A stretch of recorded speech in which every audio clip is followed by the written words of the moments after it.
The views and opinions expressed on the following program are not necessarily those of Choice 105.3 or its advertisers. Your views, your opinion, your voice. Tune in to Choice Community Radio 105.3 FM on Saturdays at 1 p.m. for the talk show that tackles the major issues on target. Join farmer members of the Nevis Island Administration and St. Kitts Nevis federal government as they discuss and debate today's issues with the listening audience. Also expect special guests, panelists, and friends. Participate by calling phone lines 869-469-5300 or overseas phone line 203-983-8903. Listen live on www.sknclt1053.com. Be sure to tune in to Choice Community Radio 105.3 FM each and every Saturday at 1 p.m. It's On Target with the Honorable Dwight Cozier, the Honorable E. Roberto Hector, and the Honorable Patrice Nisbet.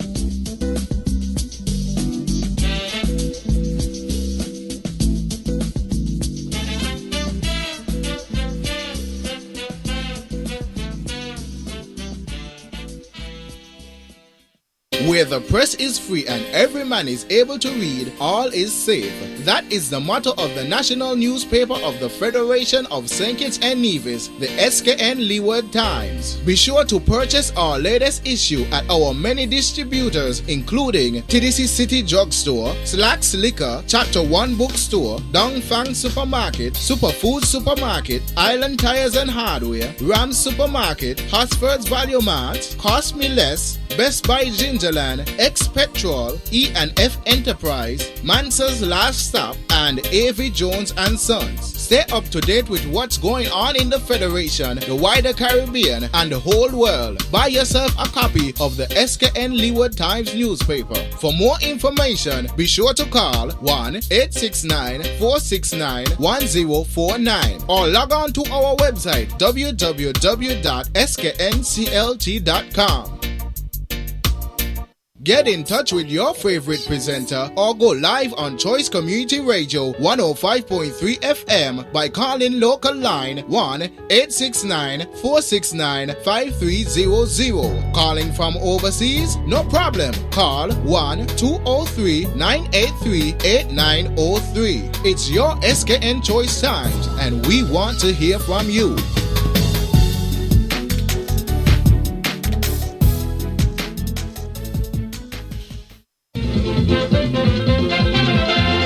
Power rules the world today. Power corrupts, they say. And absolute power corrupts you. Absolutely. It can change a man who has a heart of gold, make him cruel, wicked, self-centered and cold. Many men in this land, many organizations fought for freedom and justice throughout the land. When they have power and authority, they don't give a damn about nobody. Prostituting the island to all and sundry, they peddling my people's right, exploiting oppression, less freedom, more suffering. I wonder how we survive. Think it over, my friend. Think it over again. Think it over, don't vex with me, shorty. Think it over, I'm singing as I sing. Oh, we can't even buy. Good afternoon, listeners of Choice FM. This is On Target. We are a little bit off target with our timing today, but we are certainly glad to be sharing with you once again on this radio station.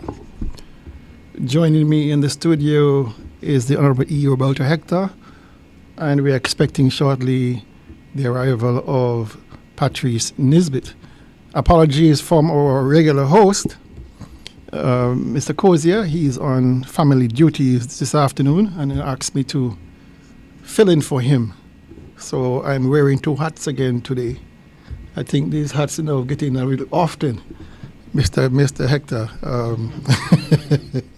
it's kind of throwing me off guard with my normal style, but we'll see. We'll get through it. And so those persons on Nevis and in the diaspora, welcome to another edition of On Target. We always are grateful to hear you and to be talking with you and informing you of what is going on in this little country that we love so much. For those who wish to call in and share with us, the number to reach us is 869-469-5300. If you wish to log on to the broadcast, it is www.sknclt.com. sknclt.com. So, here we go. My issues this afternoon will focus a lot on the issues that are occurring at physical planning.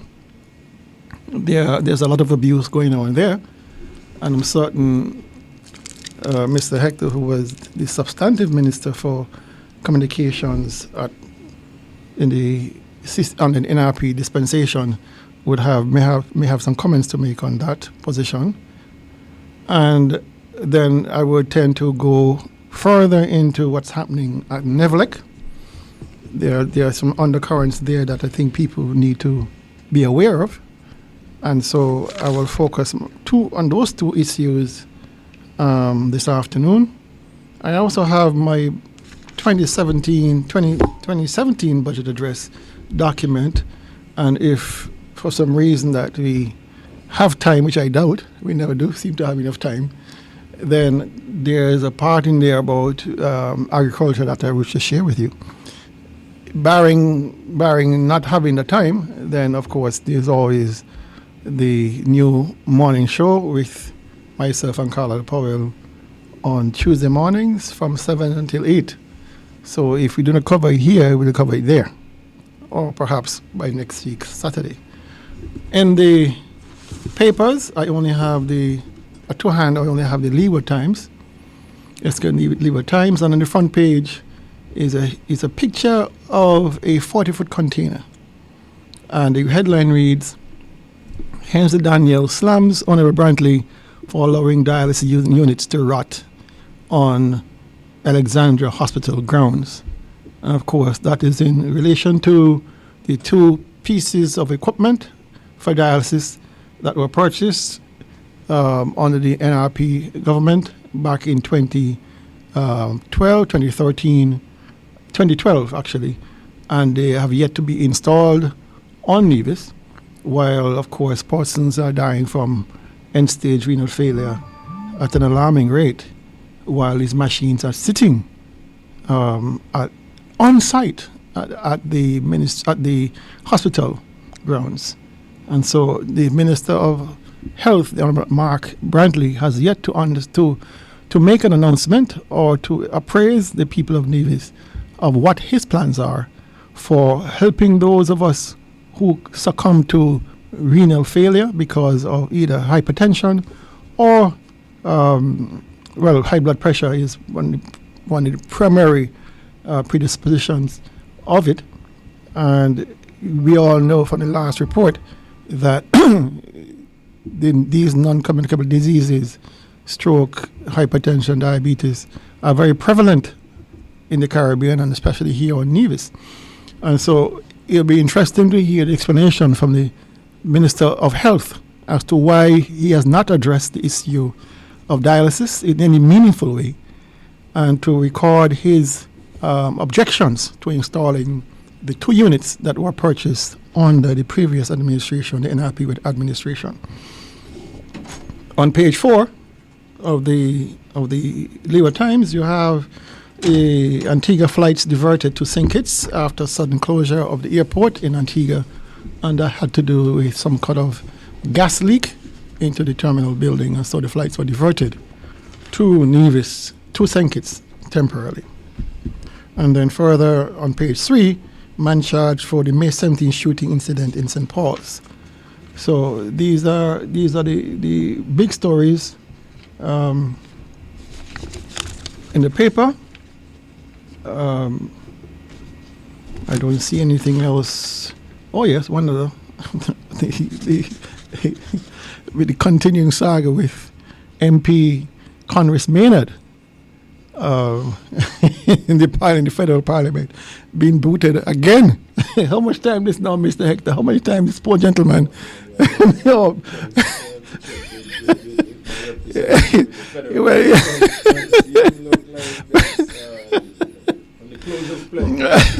Well, I welcome the Honorable Patrice Nisbet, who was just joining us in the studio. He's a federal officer in the parliament, so perhaps he can tell us now how many times this poor gentleman, it's the second time, well, he must have the record in quick time for being the most booted minister of parliament, federation in recent history.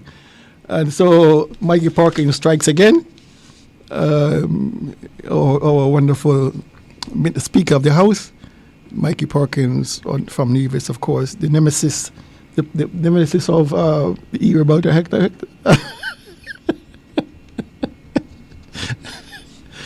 A defeated nemesis of the Honorable E. about a hectare. So Mikey Parkins strikes again on St. Kitts.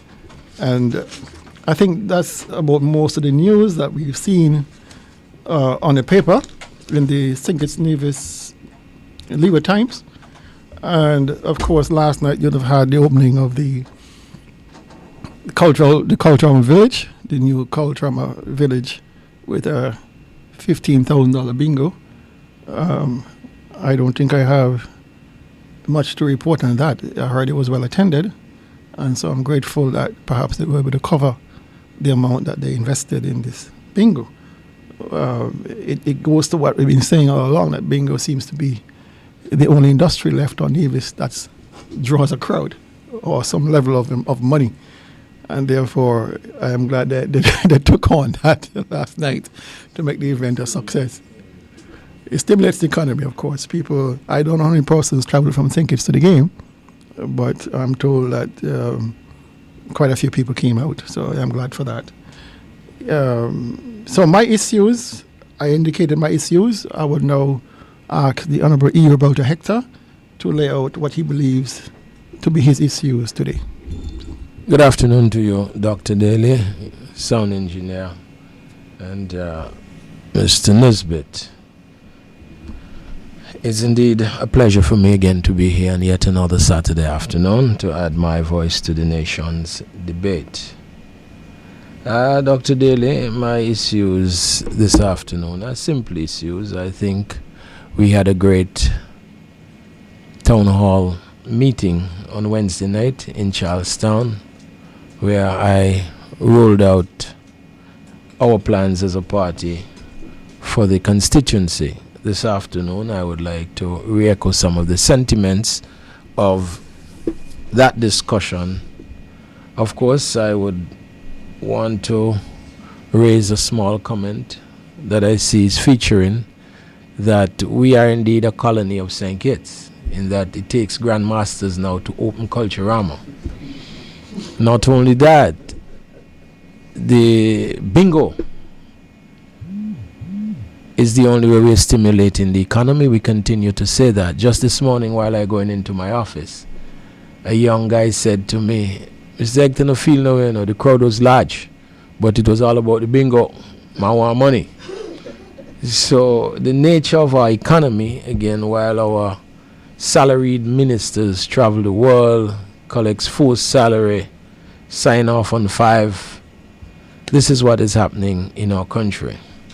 And I came across something that I wanted to share, because when I demitted office, I heard by way of the streets that I would be arrested, I would be jailed, Smarty would be jailed. And there was a lot in terms of integrity and restore. We had just the sweet sounding words. And I came across this where the former Brazilian President, Luiz Inácio Lula de Silva, it's a lot of Spanish here. He has been convicted of corruption charges and sentenced to 9.5 years in prison. It's an interesting outcome. Here in the Federation, we are seeing that we should link with that. The case has been heard in Florida. Mr. Cozier continued to say a criminal enterprise was here on the island of Nevis, Fidelity Trust, and we know who all were involved in that enterprise. And so we ought to be careful, because his crime, I understand, he received an apartment as a bribe.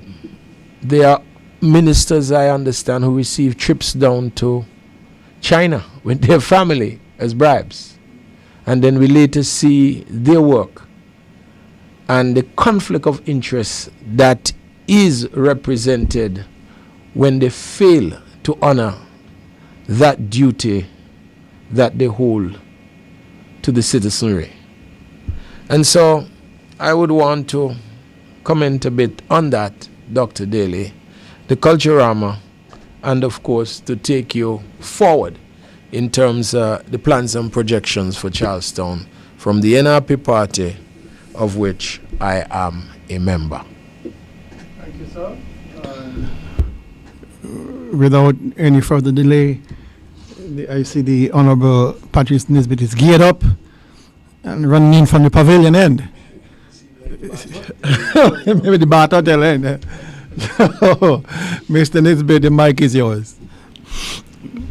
Good afternoon, gentlemen, and I want once again to welcome all our listeners to this their favorite program, the On Target program, which comes to you every Saturday from the studios of Choice 105.3 FM, where, as Cozier has coined it, we tend to shine the bright light of scrutiny on the various issues that are germane, relevant, and current here in the Federation of St. Kitts and Nevis, and more in particular, here on the island of Nevis.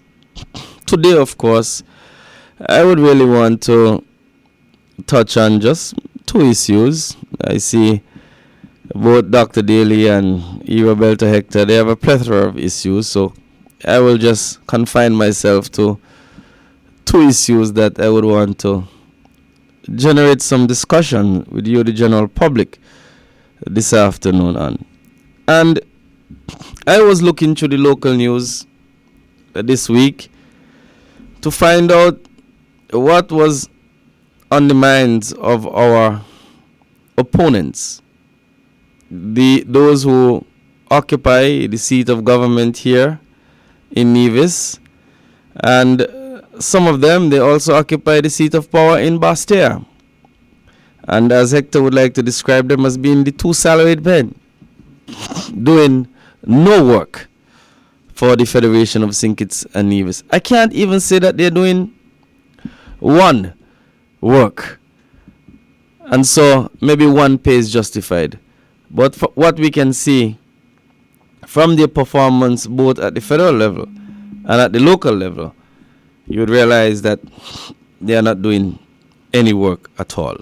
They are just gallivanting all over the place, sound bites, and what you call it now, photo opportunities with the megastars, basically. And of course, they try to inform the people by using social media. When they are not there defaming people, they show you a photograph they have taken with somebody who they consider to be famous, so as to make you jealous that you can't take the same photograph like them. But Mr. Brantley gave an interview to Win FM this week, and it was a very interesting interview. And he was trying to challenge some assertions, I may dare say factual assertions, that have been made by the Nevis Reformation Party. And the first assertion that the NRP would have made is that economic activity on the island of Nevis is dead. And when I read his response to that assertion, I realized it was a no response. He never took on that particular point, which meant Mr. Brantley is in agreement with what the Nevis Reformation Party has been saying about economic activity here on the island of Nevis. And we always say that silence is golden. And some people say silence is consent. And so he has consented to the assertion made by the Nevis Reformation Party that there is a gross lack of economic activity since the Concerned Citizens Movement has taken over governance on the island of Nevis. And my second issue, because the conversation or the headline, which is misleading, speaks about the rollout of projects during the election season. And they asked Mr. Brantley, why were no projects rolled out between 2015 and 2013 and 2015? And his response was, it was as a result of the then Labour administration. And this afternoon, I want to examine that statement, because he is blaming the lack of projects on the island of Nevis between 2013 and 2015 on the federal government that was at that time a Labour administration. And so this afternoon, we need to check the veracity and the credibility of the statement that was made by Brantley, because he speaks in perfect English, but he speaks a lot of nonsense. And so when people listen to him, people would want to believe him, and some people do believe him. But we are going to this afternoon take his statement apart and put it in context, because he says that the checks of the Nevis Island administration were bouncing. And so this afternoon, we are going to examine his own words. We need to examine how come you will end up with a bounce check. In 2014, 2015. How would you end up with a bounce check? How would anybody or any government end up with a bounce check? It is obvious. They didn't have any cash. So we have to go back and look at how they have managed the resources and the affairs of the Nevis Island administration during that time. And so we will look this afternoon at Mr. Brantley's statement that is made to Win FM in relation to the economy of Nevis between 2013 and 2015. And he's saying that the Labour administration should be blamed for that situation. And so this afternoon, we would want to ask you whether Labour should be blamed for that, or whether Mr. Brantley's incompetence should be the reason why the economic situation in Nevis is as dead as it is now. And so, Dr. Daly, a little later, we'll get into that. Thank you, Mr. Nisbet. It sounds like we're going to be having a wonderful program this afternoon. I don't see the bouncers coming. I have to make sure I'm properly padded up myself, because I'm between two pace bowlers, one on my left and one on my right. I'm not certain which one will swing the ball.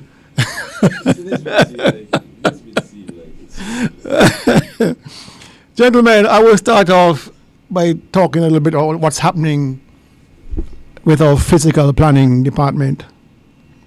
As we already call the planning department is under the auspices of the Honourable Minister from St. James, the Senior Minister, Alexis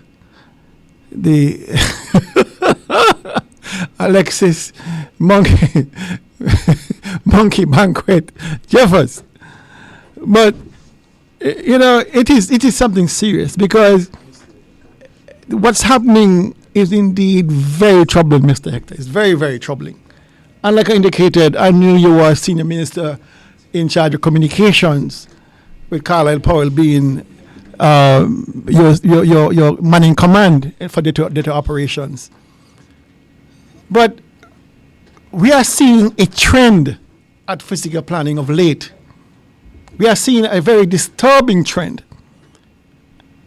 And that trend is that there doesn't seem to be any respect for the directorship and the planning committee of physical planning by any of the ministers in charge. Any of the ministers. And it's costing this country a bundle. I think you, Mr. Hector, you'll have written to Colin Dorr asking for a breakdown, a summary of the legal charges that are being incurred by the NIA for legal services rendered by a company out of Anguilla to defend the director of physical planning. Is that right? Yes. That is certainly.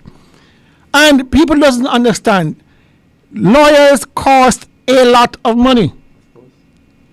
It is not that profession you can walk in the door with a candy and say, listen, I want to sue somebody. It doesn't work like that. I know a lot of persons have knocked on E. Hector's office and he doesn't have to work pro bono or nearly pro bono because these are fellas who found themselves on the wrong side of the law, and these are persons he would know in the community and therefore he will reach out to help. But I'm telling you from my own experiences, when you retain legal representation, it is not cheap. Especially if you're talking about legal representation from overseas. Because then you start getting the travel expenses, per diem expenses, housing expenses, all, and this doesn't have to do with the actual representation. This is separate and apart to the bill. The hairstyle has to come with it. The tickets to the games and culture armor and all that comes with it. The white sands. So every time a government makes a decision to retain outside counsel, tell yourself that bill will not be cheap. And what we want to ask Mr. Calendar publicly today is to respond to the Hector's letter where he requested a breakdown of what it costs for legal representation. Because my target today is on what is occurring at the physical planning unit. The physical planning unit has a mandate to make sure all of the ordinances regarding building codes, regarding the EIAs are properly executed. Right? Now, there's a process. If you are a developer and you want a building or a project approved through physical planning, you submit your documentation, your drawings, your EIAs, whatever you have. They will assess whether it is in the correct form or not and make recommendations if it is to be approved. If it's below standard, they'll tell you exactly what you need to do to bring it up to standard to meet codes. So even a septic tank, when you build a house and you submit your plans to planning, they will look at the structure of your septic system and they'll tell you, yes, it is right size, right depth, right configuration, right material, go ahead. If it's not, they'll tell you, no, you can't do this. And you have to adhere by law. You have to adhere by those regulations. You have no recourse. But what's been happening of late with this new government in place, this CCM government, they have abrogated those codes for themselves in recognition in regards to their sponsored developments or their pet projects. And so when you have those kind of issues where private developers are getting a pass from physical planning, you end up with the kind of situation we end up with land bars.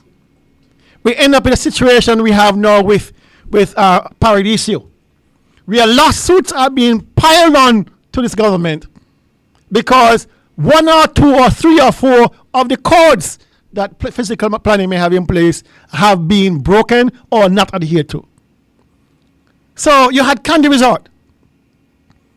Candy Resort has been a situation where a private developer, Ms. Ann Bass, brought a lawsuit against physical planning, the director of physical planning, who at the time was that a young lady from the Hanley's Road. Right? And what she's claiming is that the EIA was not comprehensive enough, and the court agreed. And caught up in that court case, of course, was Brantley and his law firm and his wife. We have been through that case before. What we have yet to hear is what it is costing us as a country to have legal representation from Anguilla defending the director of physical planning. We don't know the cost yet, but I'm telling you, it's not going to be cheap. It's not going to ever be cheap. Because the case, number one, is continuing. It is not finished. It is continuing. It went to appeal. The appeals court said the woman has a case. We have a problem. It's going back to the court now. So the defense continues. We have a second case where the owners of Paradiso are now being sued for trespassing and a few other things. And again, legal problems. Legal problems. But in the Paradiso case, it is particularly troubling, Mr. Hector, because the director of physical planning and the committee that looks at projects ruled against the development and said, no, you cannot extend those new 5 villas onto the beach. You can't do it. We will not agree to it. The decision was sent back to the owners of Paradiso, and guess what happened next? The owners went to the cabinet of the NIA, and the cabinet said, you know what?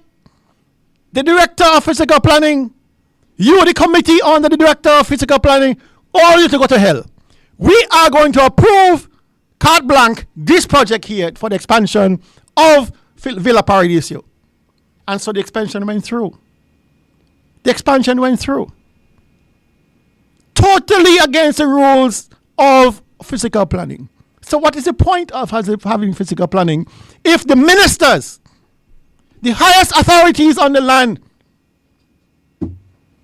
are going to act as hoodlums in this country and tell the physical planning people, don't you dare cross me. I want this project, therefore you must approve it.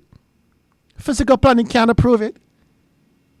The ordinances will not allow them to approve it because it's clearly where the villas are being built, it's on the surf line at Paradiso. It's too close to the sea. It's too close to the sea. The setback need to be a certain distance from the surf line. And what the people of physical planning saying, we cannot, based on our ordinance, give you permission to build right where you want to build. And lo and behold, the all-seeing, all-knowing ministers of CCM, the all-seeing, all-knowing ministers of this government said, nope, we will not accept this. We will give permission for Al Paradiso to build these condominiums exactly where they want to build them. To hell with the rest of us. We don't care. And so another lawsuit is upon us. Another lawsuit is upon us. This is how it goes. What is the point? So who defending it? Of course. Oh, you gotta be Anguilla. Anguilla must defend it. Anguilla must defend it. You understand? And so I really. They move from the courtroom straight to Brantley's chambers. Say it again. From the courtroom, they head straight to Brantley chambers. There you go. That's how it works. There you go. If you want to serve them something, is in Brantley chambers, you have to go and serve them. This is the ridiculousness of how this government operates. It makes me wonder if there are no other lawyers in the Federation of St. and Nevis other than Brantley Associates. It makes me wonder. Nisbet and Hector and Nisbet are lawyers. They control bone all your way. We are not affiliates. You're not affiliates. You're not affiliates. You're not a sister firm. So I don't deserve a paycheck. To hell with all you. Anyway, so you have this situation. We have a double rule. One rule for them, one rule for us. We have to adhere. They don't have to.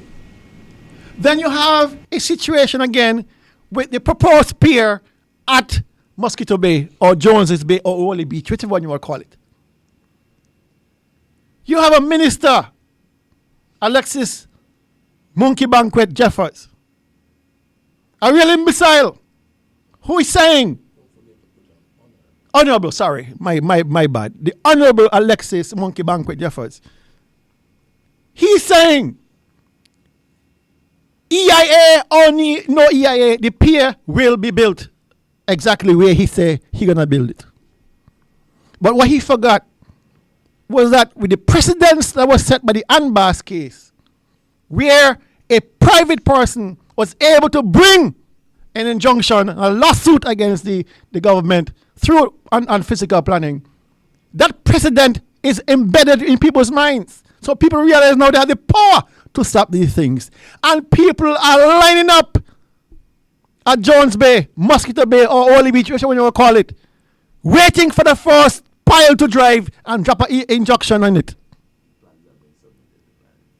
You understand? The plans have been submitted. The plans have been finally submitted to physical planning. No EIA. Now imagine that.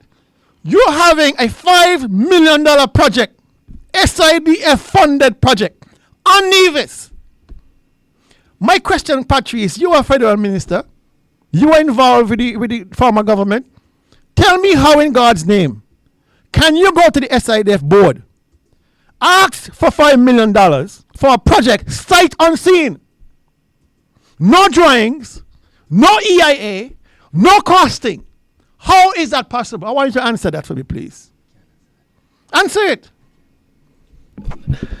That is not the way how one would go about dealing with any development. I mean, you'll have to put the necessary project proposals before the board, and the board would have to make the proper consideration.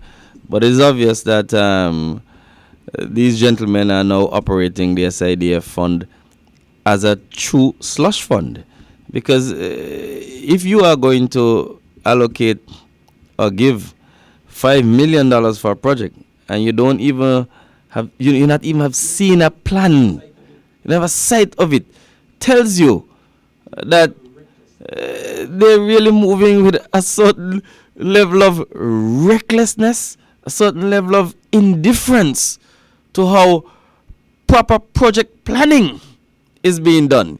And maybe I would want to use the words of the IMF to describe this SIDF board.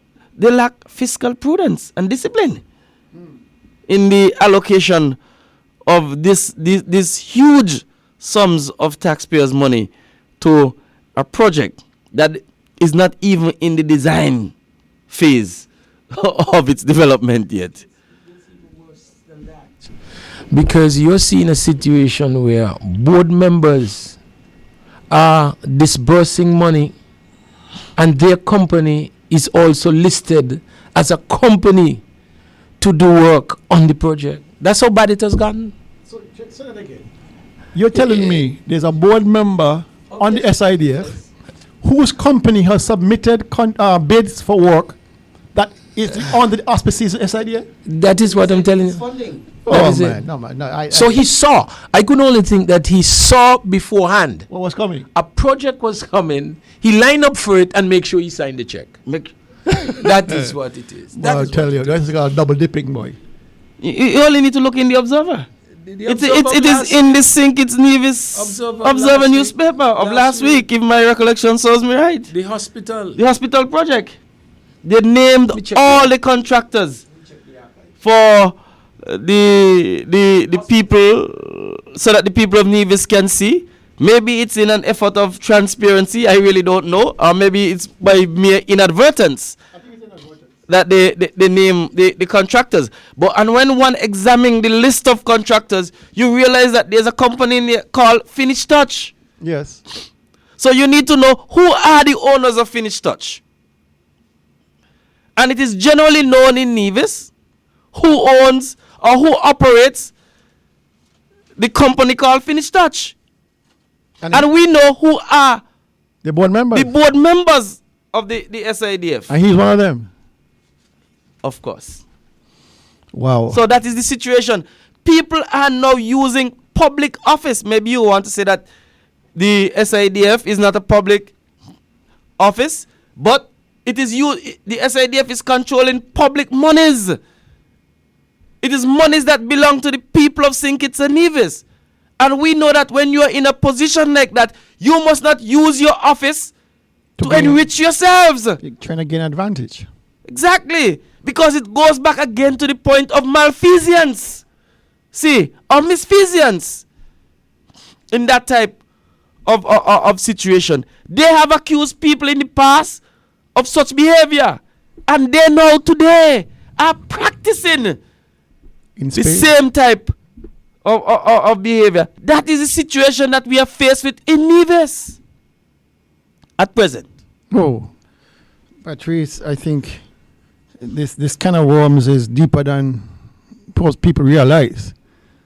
Because, you know, the details, I wasn't aware in the detail that you're speaking that the gentleman actually is a contract holder for SIDF project. I think that's indeed it's very interesting.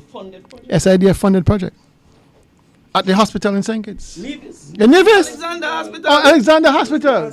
Under the 8 million, I'm looking here. Oh my goodness. I'm looking here to So there are no other bidders. There are no other contractors that could have gotten that work on Nevis with so many AC units. Well, Gaspre has gotten some and Finished Trust has gotten some. Okay, well, let's say. So I guess that would be the rationale. That you could cut the check and take half. And give somebody else half. And give somebody Well, else at least he ain't as greedy as Mark Brentley and Associates. They're taking all. They're taking all.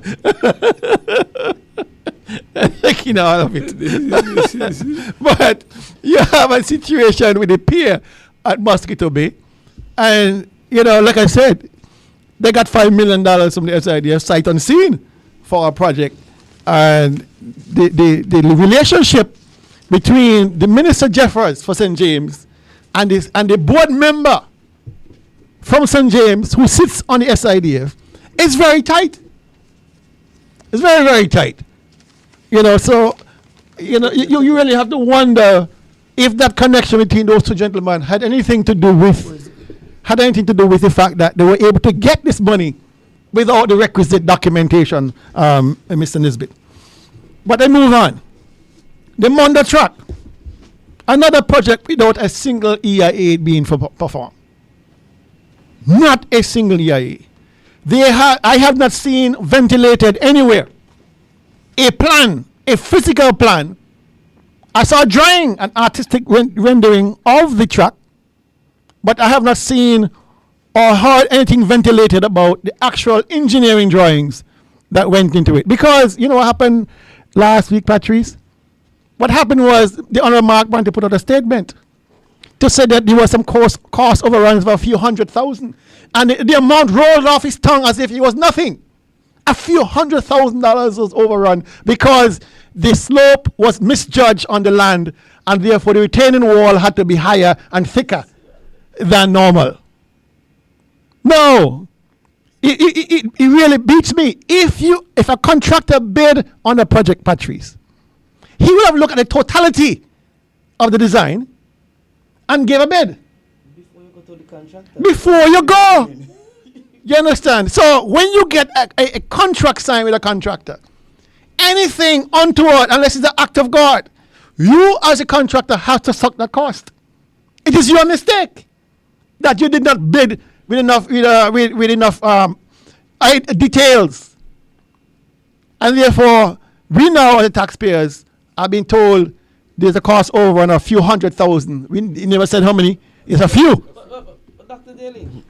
Daly, before you get to the contractor stage, when you get to the concept and the design stage, that is the stage that you would realize that whether the land is gentle sloping or there's a steep slope, and the project will be designed in order to meet the specifications of the geography of the area. Of course, once you put surveyors inside there, they would have picked up the requisite levels, and I think they call it a topographical survey would have been done in order to identify these features of the land on which the project is being done. So it is clear. I don't think we understand the confusion that we're having. At Bad Village, there's also a problem, you know. The water can't flow because whoever shoot the levels do it wrong again. So the actual base wall What do you mean, for the bridge? for the bridge is much higher than the water. So you have a problem water there that the backing up. water is going to back up again. This is what I'm saying. So there are no topographics that are done.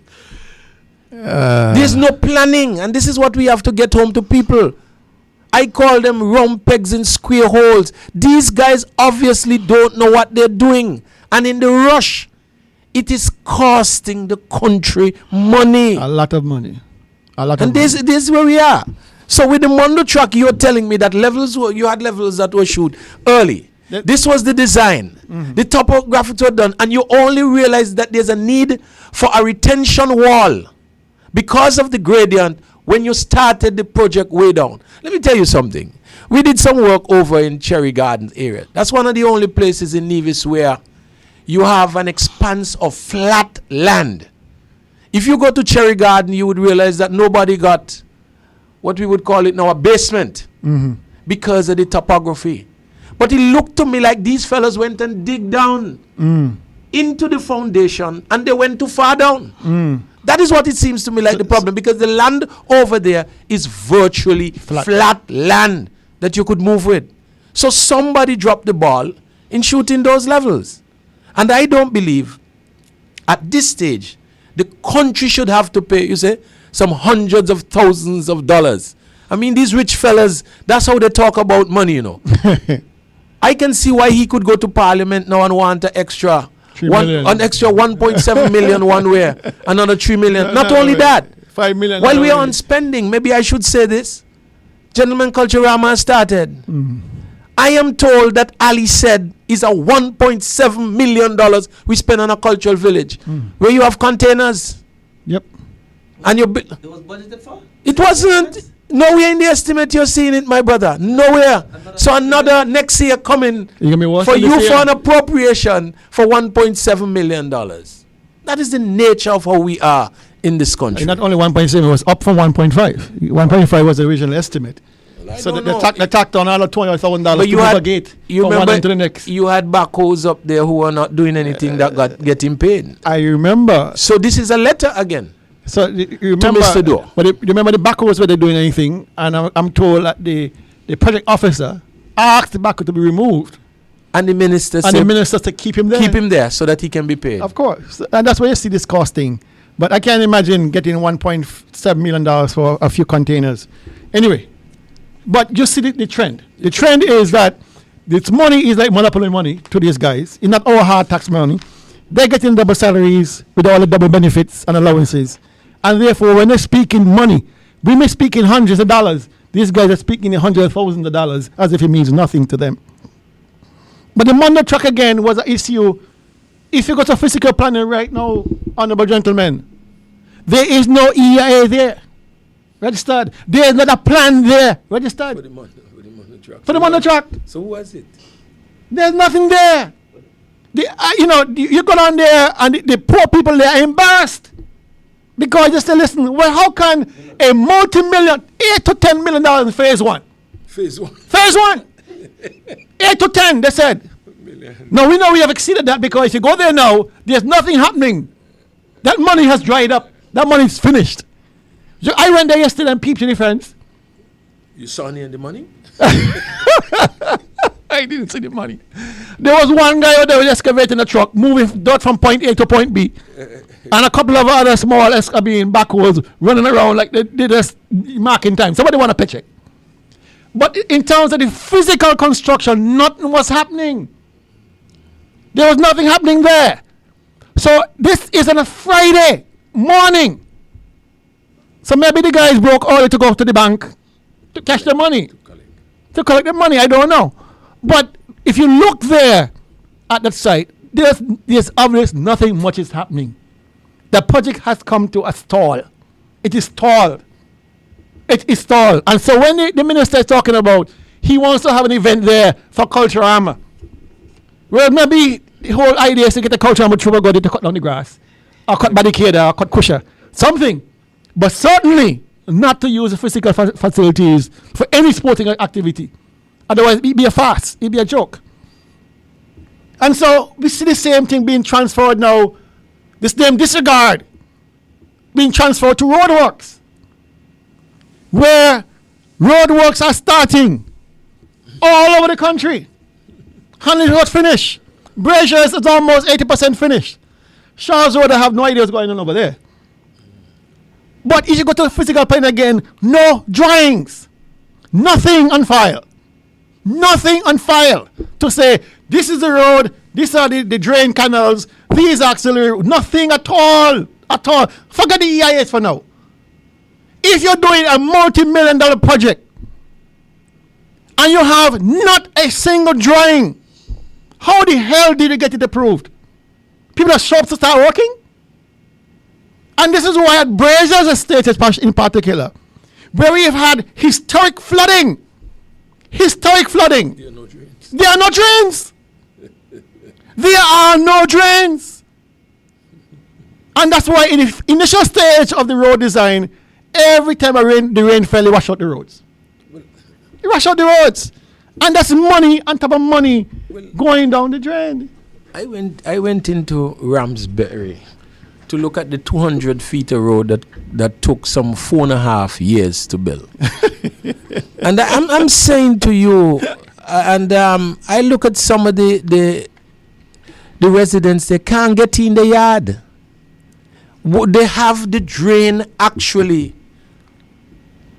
up in front of the gates. So there's a young lady who I think had hoped to park her car in her yard. She has to park her car in the road, not by choice, but because of how the drain and the road is built. If you go over to Brooklyn, and Bridges, I'm coming, Bridges. If you go over to Brooklyn, and I like to make the comparison with Hanley's Road, they took time in Hanley's Road, where the card-holding members of Concerned Citizens Movement are. They gave them wall. They gave them driveway. I understand in some cases they gave them cistern. Jesus. Daycare centers, I understand. But when they come to Charlestown, the good people who waited for 4.5 years, they run the drain. And I want to believe that the curb machine that I asked Mr. Libert about can be that working. Because you don't want to see, when we used to go by school, they used to say, do the drawing freehand. That's how some of the drains look. Like they were done freehand. So it seemed like the curb machine, something is wrong with it. Either they're afraid to bring it into town, or something is wrong with the curb machine. But it's the nature of how they do business and the disregard for spending of government funds. I am saying any minister under whose ministry that is happening, they should be fired. They should be recalled. And we should have people who are competent doing the jobs that need to be done. But I'm left to wonder, Hector, whether these things are not being done deliberately, because it generates a lot of money for a few people. I see the same persons up Braziers day in and day out, and half the time they're lounging on the equipment. They're having a good time from morning to night. And you're collecting, and nothing is happening. But to get back to the story about physical planning, the total exclusion of the gentlemen at physical planning, the people at physical planning, who must be embarrassed by this government who has left them out of any consideration of planning. It's really shocking to us here on Nevis, because in the end, you know what happens? When things go wrong, who do they blame? Physical planning. When a lawsuit comes, who they going to sue? The director of physical planning and the committee that he has oversight over. They're suing the ministers. They're suing the people who are doing their work, are trying to do the work of physical planning. So this is where we are. Gentlemen, the power situation in Nevis continues. The wars of power continue. There's not a single day that power still can stay on for a whole 24 hours. But I find there are some areas hit harder than some. I find that in Long Point, Cherry Gardens area is hit very hard. St. James. St. James is the worst. is worse. Your telephone goes down. St. James, I understand, is the worst. So if you're so close to I believe if you're so close to the power station, you would be treated as bad. It seems like the farther you are, the worse you're being treated. So if you're in Hanley's Road, I believe you're in trouble. Well, I had reason to be in Long Point a few days this week.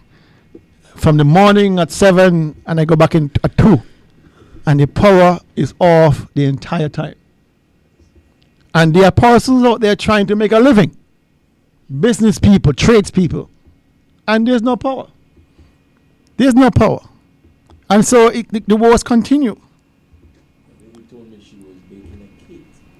The other morning early. She had to finish it in the old style. Beat it on your hand, man. That is what is happening. I have to call her to ask her how it came out.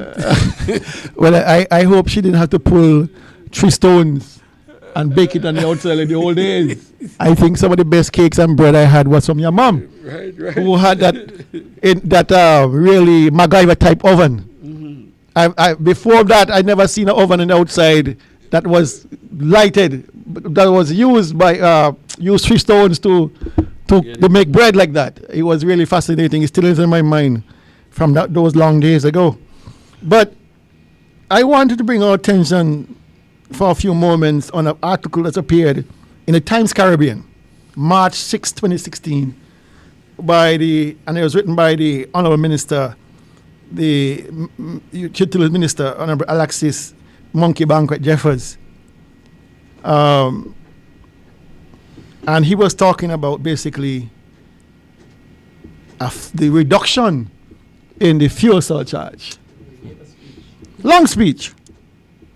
And if you were to really look at the substance of the speech, once you took out the ands and the is and the Newest Reformation Party and the CCM, there was nothing there. It was just full of ear. It's typical of him. Right? So It was written by him or the president of the house? I'm not certain which one. You don't think was the He was the chairman anymore then. Oh, okay. Right? But basically, the whole speech. We took up. you took about that already? No, go ahead. Oh, well then, I wouldn't waste my time. No, go ahead. We were looking for it. We were looking for it. No, I came across this speech in the research I'm doing, and I found this speech and I found it very fascinating, because he was talking about reduction in fuel surcharge on electricity.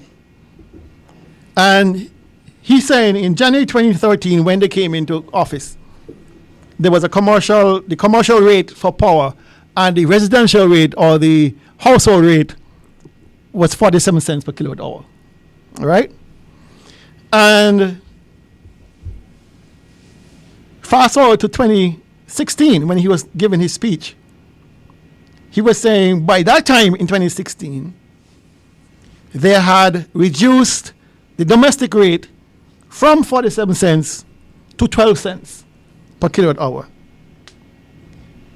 And he had reduced the commercial rate from 47 cents to 17 cents. I mean, on the surface, these seems very significant and admirable cuts in power. He went on to first to say that over the 2013 to 2015 period, NEVLEC lost, because of the cutbacks in the surcharge, of almost $5 million loss of revenue. And that the overall debt of NEVLEC from holding bad paper, debt owed by government to NEVLEC and by private customers, the overall debt was almost $30 million. All right? So, here is what this government is, here this gentleman is saying. He met a debt of $30 million when he came into NEVLEC. When he came to NEVLEC, he recognized that the equipment was 30 years old and getting older. But to fulfill a campaign promise that they made in 2012, that he took upon himself, forget about the debt. Forget about the fact that you need new machines. We're going to give you, right at this point, a cut in the surcharge. Half the surcharge. And so a $30 million debt plus the $5 million rollback on the surcharge meant that Devlec lost between 2013 and 2015 was owing $35 million. His only promise, his only logic for doing this rollback, was that it was a campaign promise. Whether it made economic sense or not, this was a campaign promise that he had to fulfill. This is his statement. He says, the government is well aware that when electricity prices were high, those higher costs were passed on to customers. Well, I'll tell you something. I went and looked at the price of fuel oil for the period before 2006 and after 2013. The oil prices during the time that NRP was in power, between 2006 and 2013, was increasing exponentially. It went up to 100 and something. It went to the highest 147. Between 2006 and 2008, the average price was $100 a barrel, with a peak of 140 in 2008. There was a slight drop in 2009 to $50 and then back up again to $115 in 2011. In 2013, the price had dropped again and is kept dropping. It kept dropping. So remember that. In 2013, the price dropped, and it's from 2013 to now, it's been on a downward trend. Downward. So his logic is this. Since the prices were dropping post 2013, the government owed a debt of gratitude to the consumers, and to give them a rebate or remove the surcharge, some of it, in recognition of that drop. Forgetting that prior he was saying Nevlec had no money to get new engines. He knew other reports from his engineers saying the engines they have were in poor condition, they needed parts, they needed new engines. And he thought it best not to buy a new engine, but instead go and give back persons money. But no, what happened? You give back people money and people are still in darkness. I would prefer to know you kept the money and made sure the company was running properly. I don't care if I pay 47 cents and have power. I prefer to pay 47 cents for a surcharge than pay 12 cents and get no power. The understanding of the surcharge is actually the cost that is added based on the transport. Is the transport cost you're looking at that we add to the fuel price? If it is a case now whereby it is so low on the world market, is it his argument then that with it being low on the world market, the surcharge remains the same, that the government is not in a position to take off the other half that they took off as a campaign promise? Because we have to follow. I have to follow his logic. You see, this is what happens, Dr. Daly, over time. These are fellows who made statements without understanding what the statements meant. Consequences of He got the consequences. He came in as the minister and he wanted to make it look like big politics. I understand they owe Delta a set of money again, and Delta is threatening now to cut them off the grid.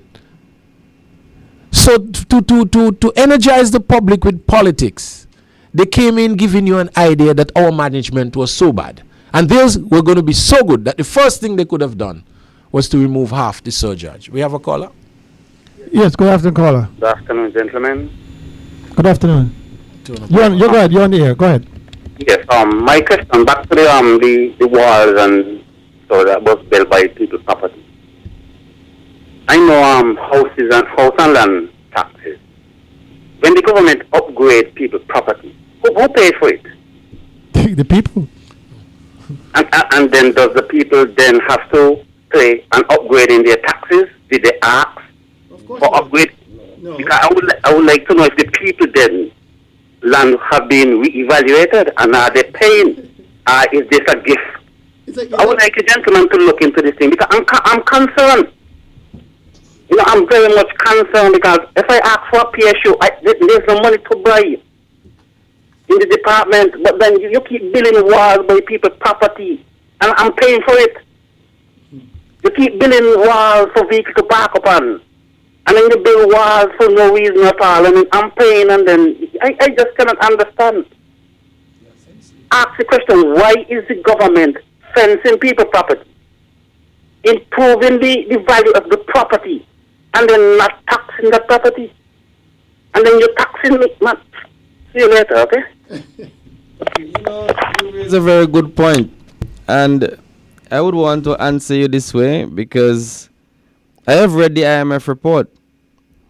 And the IMF has made a recommendation to the Nevis Island administration that you need to broaden the tax base here on the island of Nevis. And this is because of the very weak fiscal situation which presently obtains with the present Nevis Island administration. And what the Nevis Island administration has done, it has given a commitment that one of the areas they can broaden or collect more revenue is if they look at the issue of property tax. And so they have accepted a recommendation from the IMF to do a re-evaluation of all the properties in Nevis. And so I suspect that this present administration is just waiting until the elections. They are not going to re-evaluate or reassess your property during an election year. They will wait and they will await the outcome of the election. And then as soon as the election is over, God forbid, they are re-elected, they will be reassessing all the properties in Nevis. They are not only going to assess the properties that they have improved with the taxpayers' money. They will be reassessing everybody. And so I want the people of Nevis to understand that when you vote in these elections, after the elections, the CCM is going to promise you a bitter pill. Because effectively, you are going to pay more in property taxes. And I don't know, Mr. Hector, if you recall the debate we had on the property tax ordinance in Nevis, when Mr. Brantley came to the parliament and he vehemently opposed that piece of legislation down there in the Nevis Island Assembly. And he has been in government for now what? 4 years in Nevis? 4.5 years in Nevis. And up to now, he has not repealed that property tax ordinance. He has not lessened the burden in terms of property tax payments on the people of Nevis. Instead, the administration that he's a part of has agreed to soon start a fresh valuation exercise of properties here on the island of Nevis. And they are just waiting for the elections to be called and then drop it on the people of Nevis. And so you have to guard your vote very carefully, because that is not the promise of the Nevis Reformation Party, you know. The Nevis Reformation Party is promising you more housing, more affordable housing, more access to financing so that you can own a home here on the island of Nevis. Instead, You are getting a promise from the Concerned Citizens Movement that as soon as the elections are over, your property tax is going sky high. That is what is going to happen to the people of Nevis. It is not those who got the new walls, the new driveways, the new cisterns. It's not those alone. All of us will be caught up in this new exercise that will be embarked upon by by the Concerned Citizens Movement administration. You see, Patrice, what's interesting, what people need to understand, what's important is that if we conducted this ourselves with transparency and good governance, we would not have to increase taxes. We wouldn't have to. But when you go wantonly and waste money, and your balance of payments and your debt is so much higher than your revenue, the IMF will recommend you need to widen your tax base so you capture more people. And therefore, that wall that was built on Hanley's Road, that driveway, that cistern, we all gonna have to pay for it.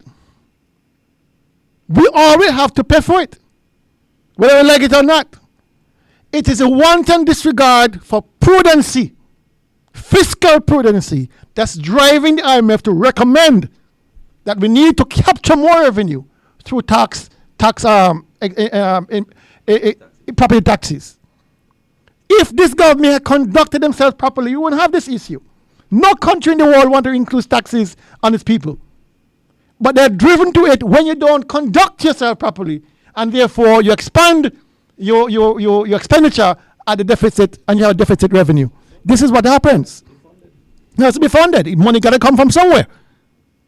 You see. And so when you have the Minister of Communication and Works taking off the surcharge of electricity, and you as a consumer think that you are going to get a free ride, think again. It has to be paid by somebody.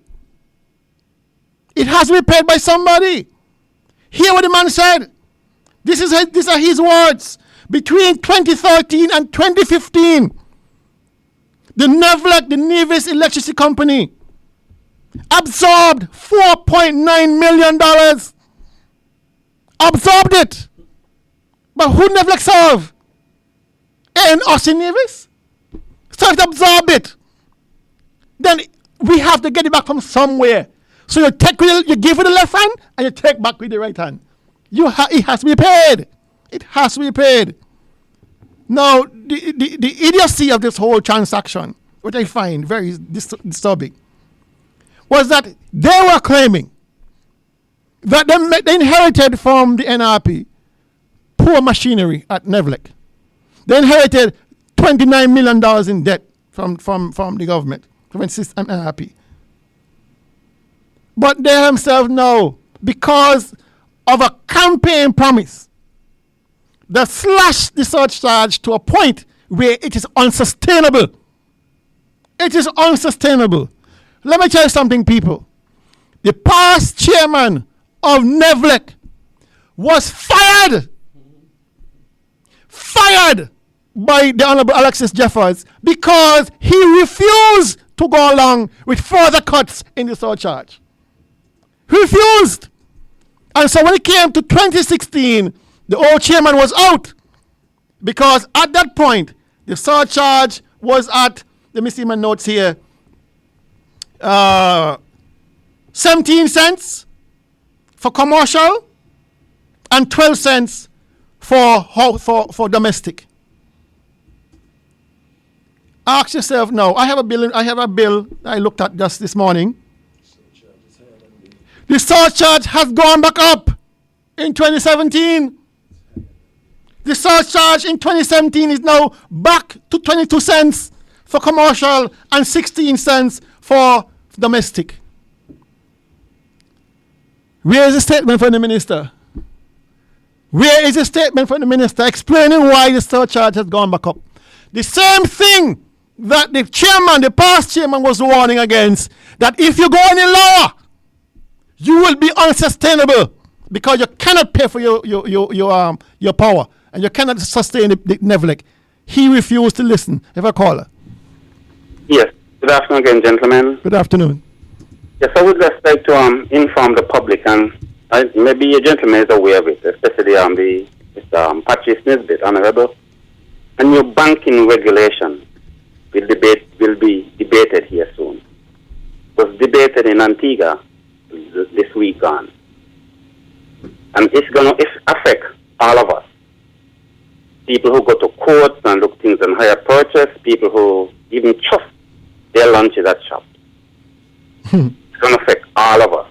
The new banking regulation. By the 24th, we're going to understand and realize, the bank is in process now of trying to raise funds to selling shares.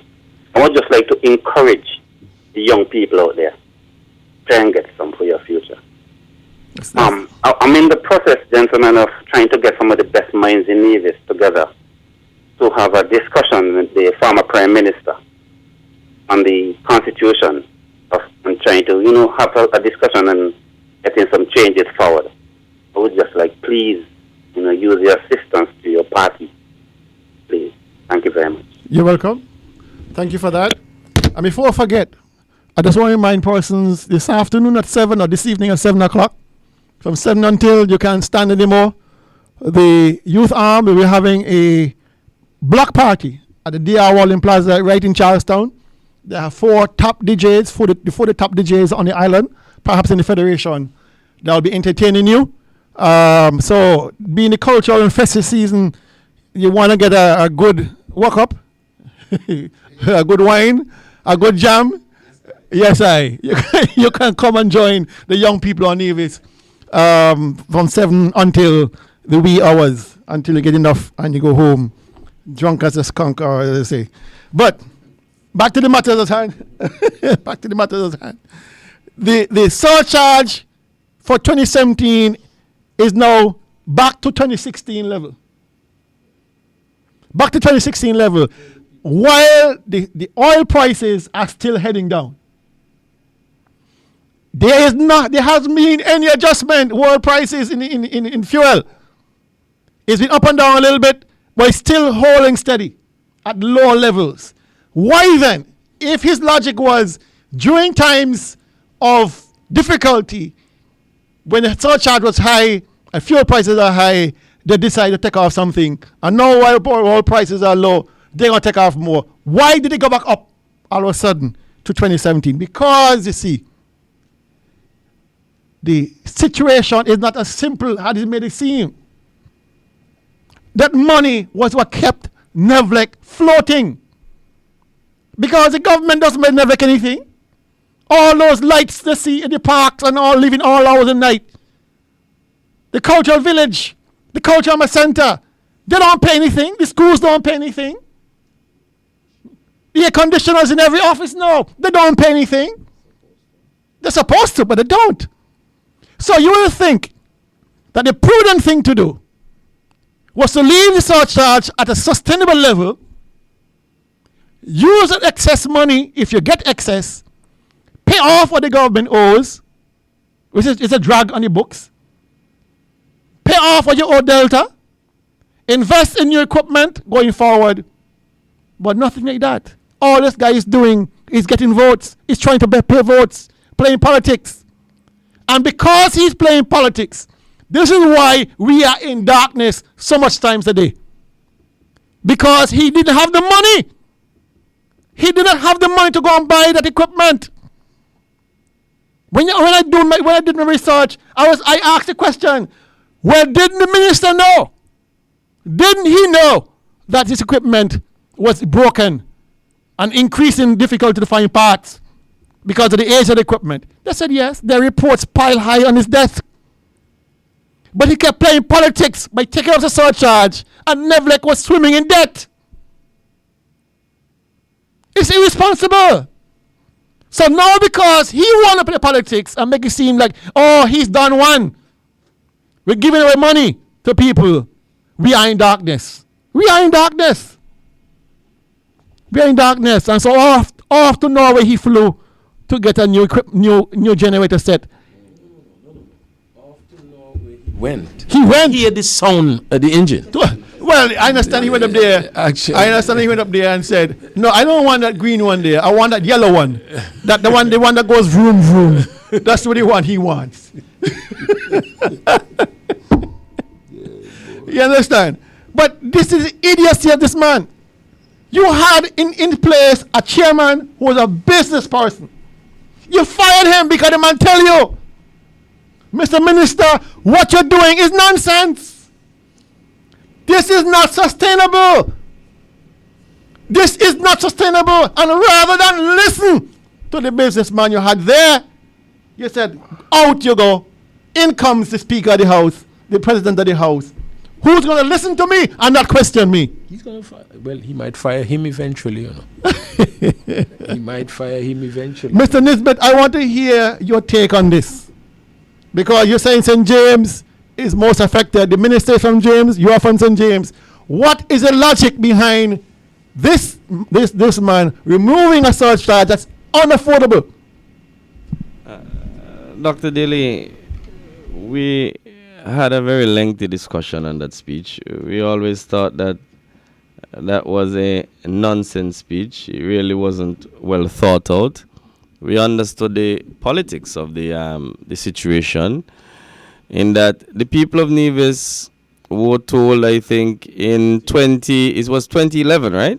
2012, that the surcharge would be removed. And the people of Nevis, when they went to the polls, they believed that the CCM could have removed the surcharge in its entirety. Of course, when the CCM got in power, after fooling the people of Nevis, after lying to them and after deceiving the people of Nevis, they told them, no, we can't take off the surcharge. All that we are going to do for you is that we are going to take off 25%, if my recollection serves me right, of the surcharge. And then, subsequent to that, as the oil prices moved in a downward trajectory, the minister came to the nation in a State of the Union-like address, as if, as a result of his dint of his hard work and his research and his effort, he was able to bring down the price of oil on the international market. So as a result of that, the surcharge could have been reduced further. But we all knew that all of this was contingent upon what was happening in the international market, which was beyond the control of any minister here in Nevis. And we also knew, in order to keep Nevlec as a AAA company, as a credit-worthy company, as a company that was financially viable, the pricing structure of Nevlec had to be maintained at sustainable levels. Because that is only good business sense. Because you and I know any reduction in the surcharge is not absorbed by Nevlec, it is paid by someone. It basically was being subsidized by the government. And when you say things are subsidized by the government, it means that it's being paid by the taxpayers of the country. And so what the minister has done, or what he did, by ignoring the calls to replace the old equipment there at the power plant in Prospect, that resulted in severe hardship for the people of Nevis, in that they have been unable for the last year to provide the people of St. James in particular an uninterrupted supply of electricity. Dr. Daly, the power goes off in St. James every day, and it goes off for long periods. Sometimes the power is off from 8 o'clock in the morning until 4 o'clock in the afternoon. And sometimes when the power is off, you have no water. So it means you can't flush your toilet, can't wash your hands, can't cook, can't iron your clothes. Those are the harsh realities. And also, Dr. Daly, there are businesses in St. James. Big businesses in St. James. And they can't afford standby power. And so, you have to sit idle by and wait at the mercy of Alexis Jeffers to turn back on the electricity in St. James. Those are the hardships that the people of St. James are experiencing as a result of the incompetence of this minister when it came to exercising his powers in relation to the utility ministry or the utility company which is under the purview of him. You know, in any other country, what would happen? It have gone already. A minister showed up at the airport in St. Lucia and the police searched him. The next day he had to resign. Those are the things that happen. A minister who is failing to provide electricity to his constituents. St. James is where they elect him over there. And he has demonstrated his lack of competence, more so to the people of St. James than to the rest of the people of Nevis. And so what will the people of St. James do? Are you going to reward a man who for 9 months was unable to supply you with a proper supply of water? Are you going to re-elect a man who has for the last year been unable to supply the people of St. James's with an uninterrupted supply of electricity? And look what he has done with your security. He has compromised your security. He came to the people of St. James and he said, "Bat had infested in Newcastle police station." And look what he did. He waited until an excavator came here. That they say rush to the port. No customs was paid. What are the other things? No VAT was paid. No customs duty was paid. Nothing was paid. And he waited until an excavator came here to demolish the Newcastle police station. And you know, as soon as that police station was demolished, the same night, an ATM took flight from the Newcastle airport. And up to today, we don't know where that ATM has gone. And we have no rivers in Nevis. We are surrounded by the Atlantic and the Caribbean Sea, of course. But we have no rivers in Nevis. We have guts, but not rivers in Nevis. And for the most part of the year, they are dry. And look what he also agreed to in terms of the security of St. James. He agreed to a mobile unit for the people of St. James. He agreed for the officers to go to Cotton Ground and go to Gingerland. And if you had a problem in St. James, you call either Cotton Ground or Gingerland, and the people and the police will come. But by the time they come, what will have happened? 6 about your station around Newcastle. You copy me. I'm live on mobile and I'm coming. That's not what our people are accustomed to.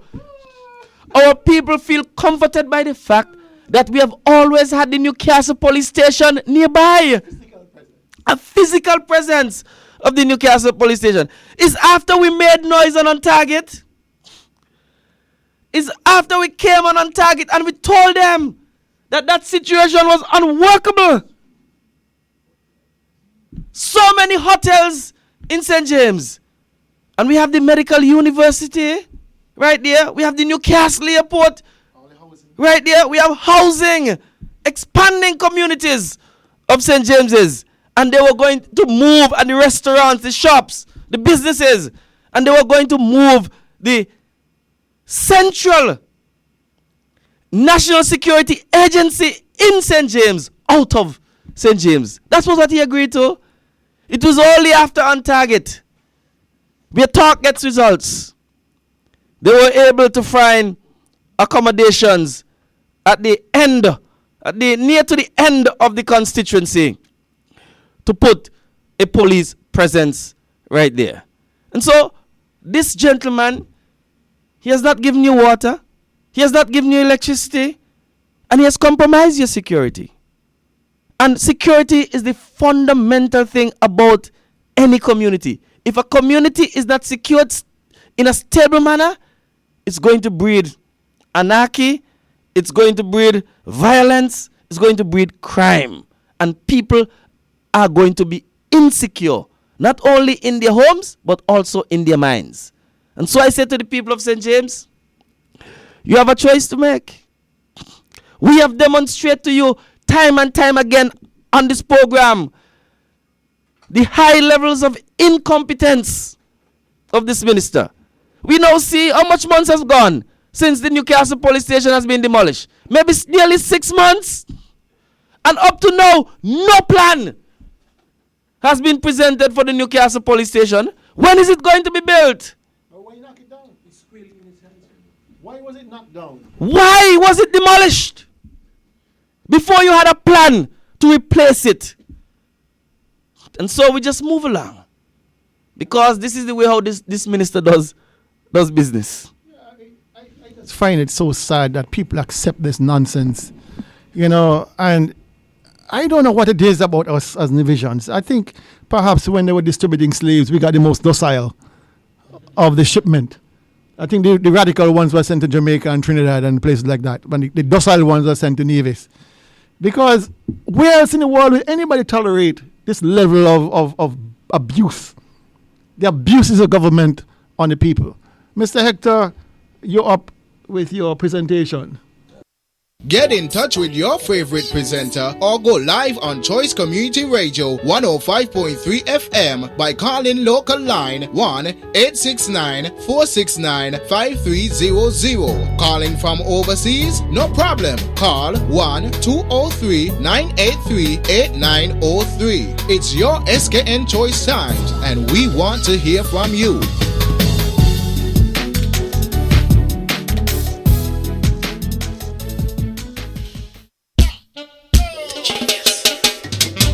Feeling thirsty? Need to beat the heat? Then come on into Nevis Spring Water at Cedar Trees and get just what you need. We sell small, medium, and large bottled water, cold or room temperature. We also refill your large bottles. We sell empty bottles of all sizes. Call us at 469-5011 to place your orders or for your delivery services. Nevis Spring Water, the only thirst quencher.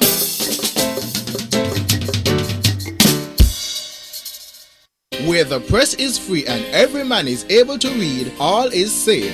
That is the motto of the national newspaper of the Federation of St. Kitts and Nevis, the SKN Leeward Times. Be sure to purchase our latest issue at our many distributors, including TDC City Drugstore, Slacks Liquor, Chapter 1 Bookstore, Dongfang Supermarket, Superfood Supermarket, Island Tires and Hardware, Rams Supermarket, Hosford's Value Mart, Cost Me Less, Best Buy Gingerland, X Petrol, E&F Enterprise, Mansa's Last Stop, and A.V. Jones and Sons. Stay up to date with what's going on in the Federation, the wider Caribbean, and the whole world. Buy yourself a copy of the SKN Leeward Times newspaper. For more information, be sure to call 1-869-469-1049 or log on to our website www.sknclt.com.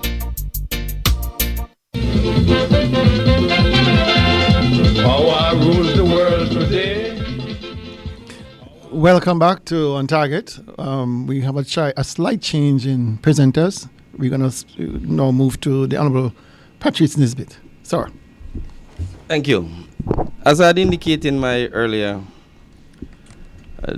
discussion, I wanted today to look at a statement made by the Deputy Premier Mark Brantley, who in an interview with the Win FM News Network admits that the CCM-led Nevis Island administration did not roll out as many projects and initiatives as it would have liked since taking office in January 2013. He said, however, that this was due to the antagonistic actions of the Labour Party-led federal government. That's what he says. Interesting. Gentlemen, I want for us to realize that Mr. Brantley is sought to laying blame Pointing fingers. and pointing fingers for the lack of performance of the Concerned Citizens Movement since 2013 at the feet of another political party, another political organization in the Federation. Instead of looking at what the Concerned Citizens Movement promised and what they have failed to deliver and the reasons why they have failed to deliver to the people of Nevis, he's saying, no, we are not at fault. CCM is not at fault.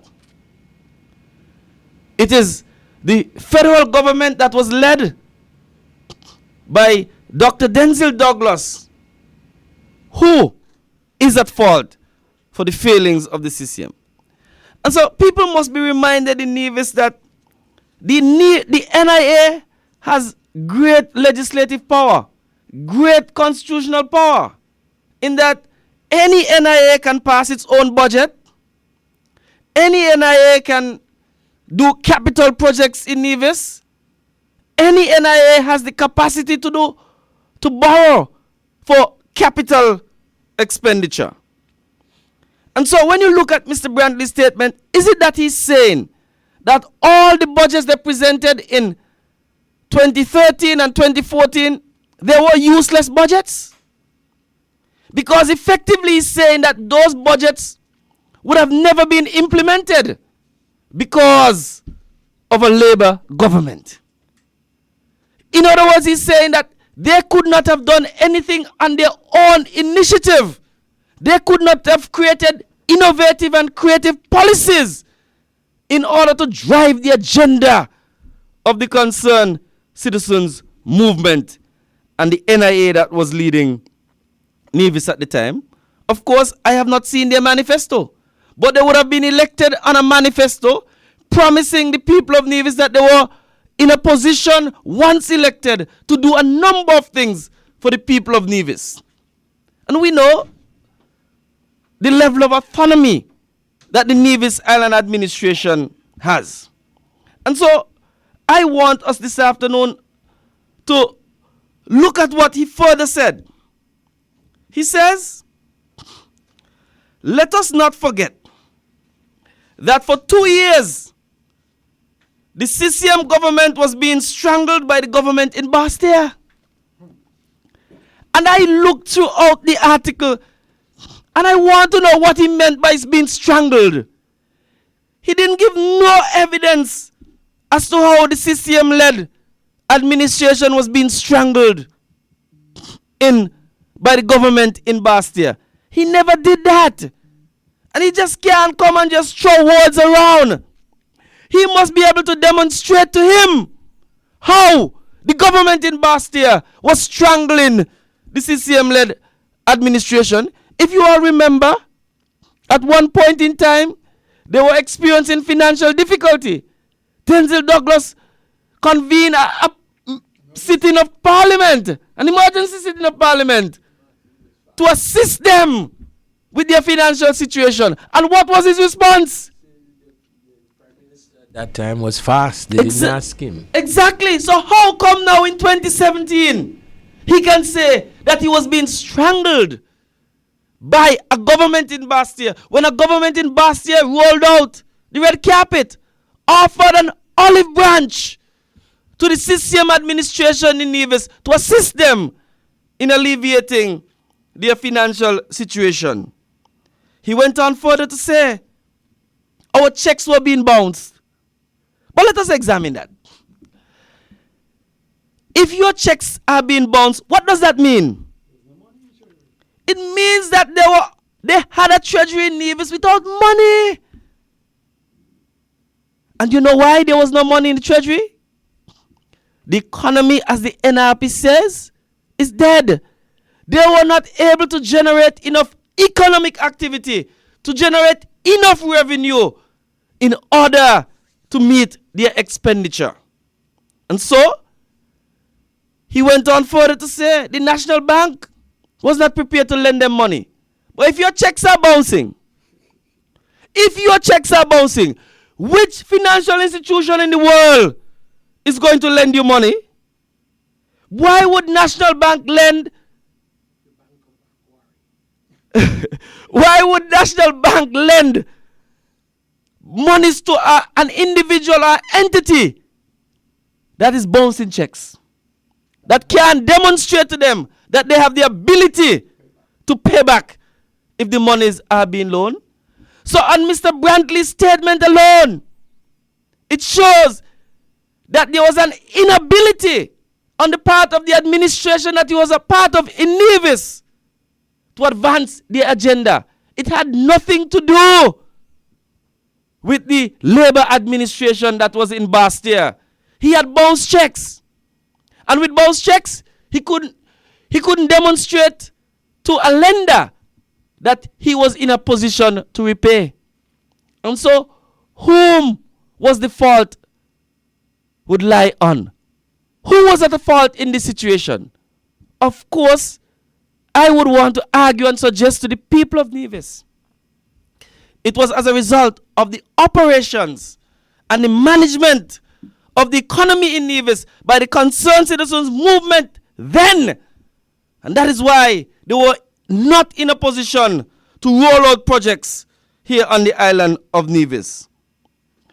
Brantley himself is admitting in his statement when he talks about bounce checks, he is admitting that they were not properly managing the resources of Nevis. They were not doing so in a prudent manner. Because if they were doing it in a prudent manner, they will not end up with bounce checks. It is obvious that their expenditure far outweigh their revenues. And we all know what was happening at the time. They were firing NRP people and hiring CCM people. And they were paying them twice as much as what the NRP people were being employed for.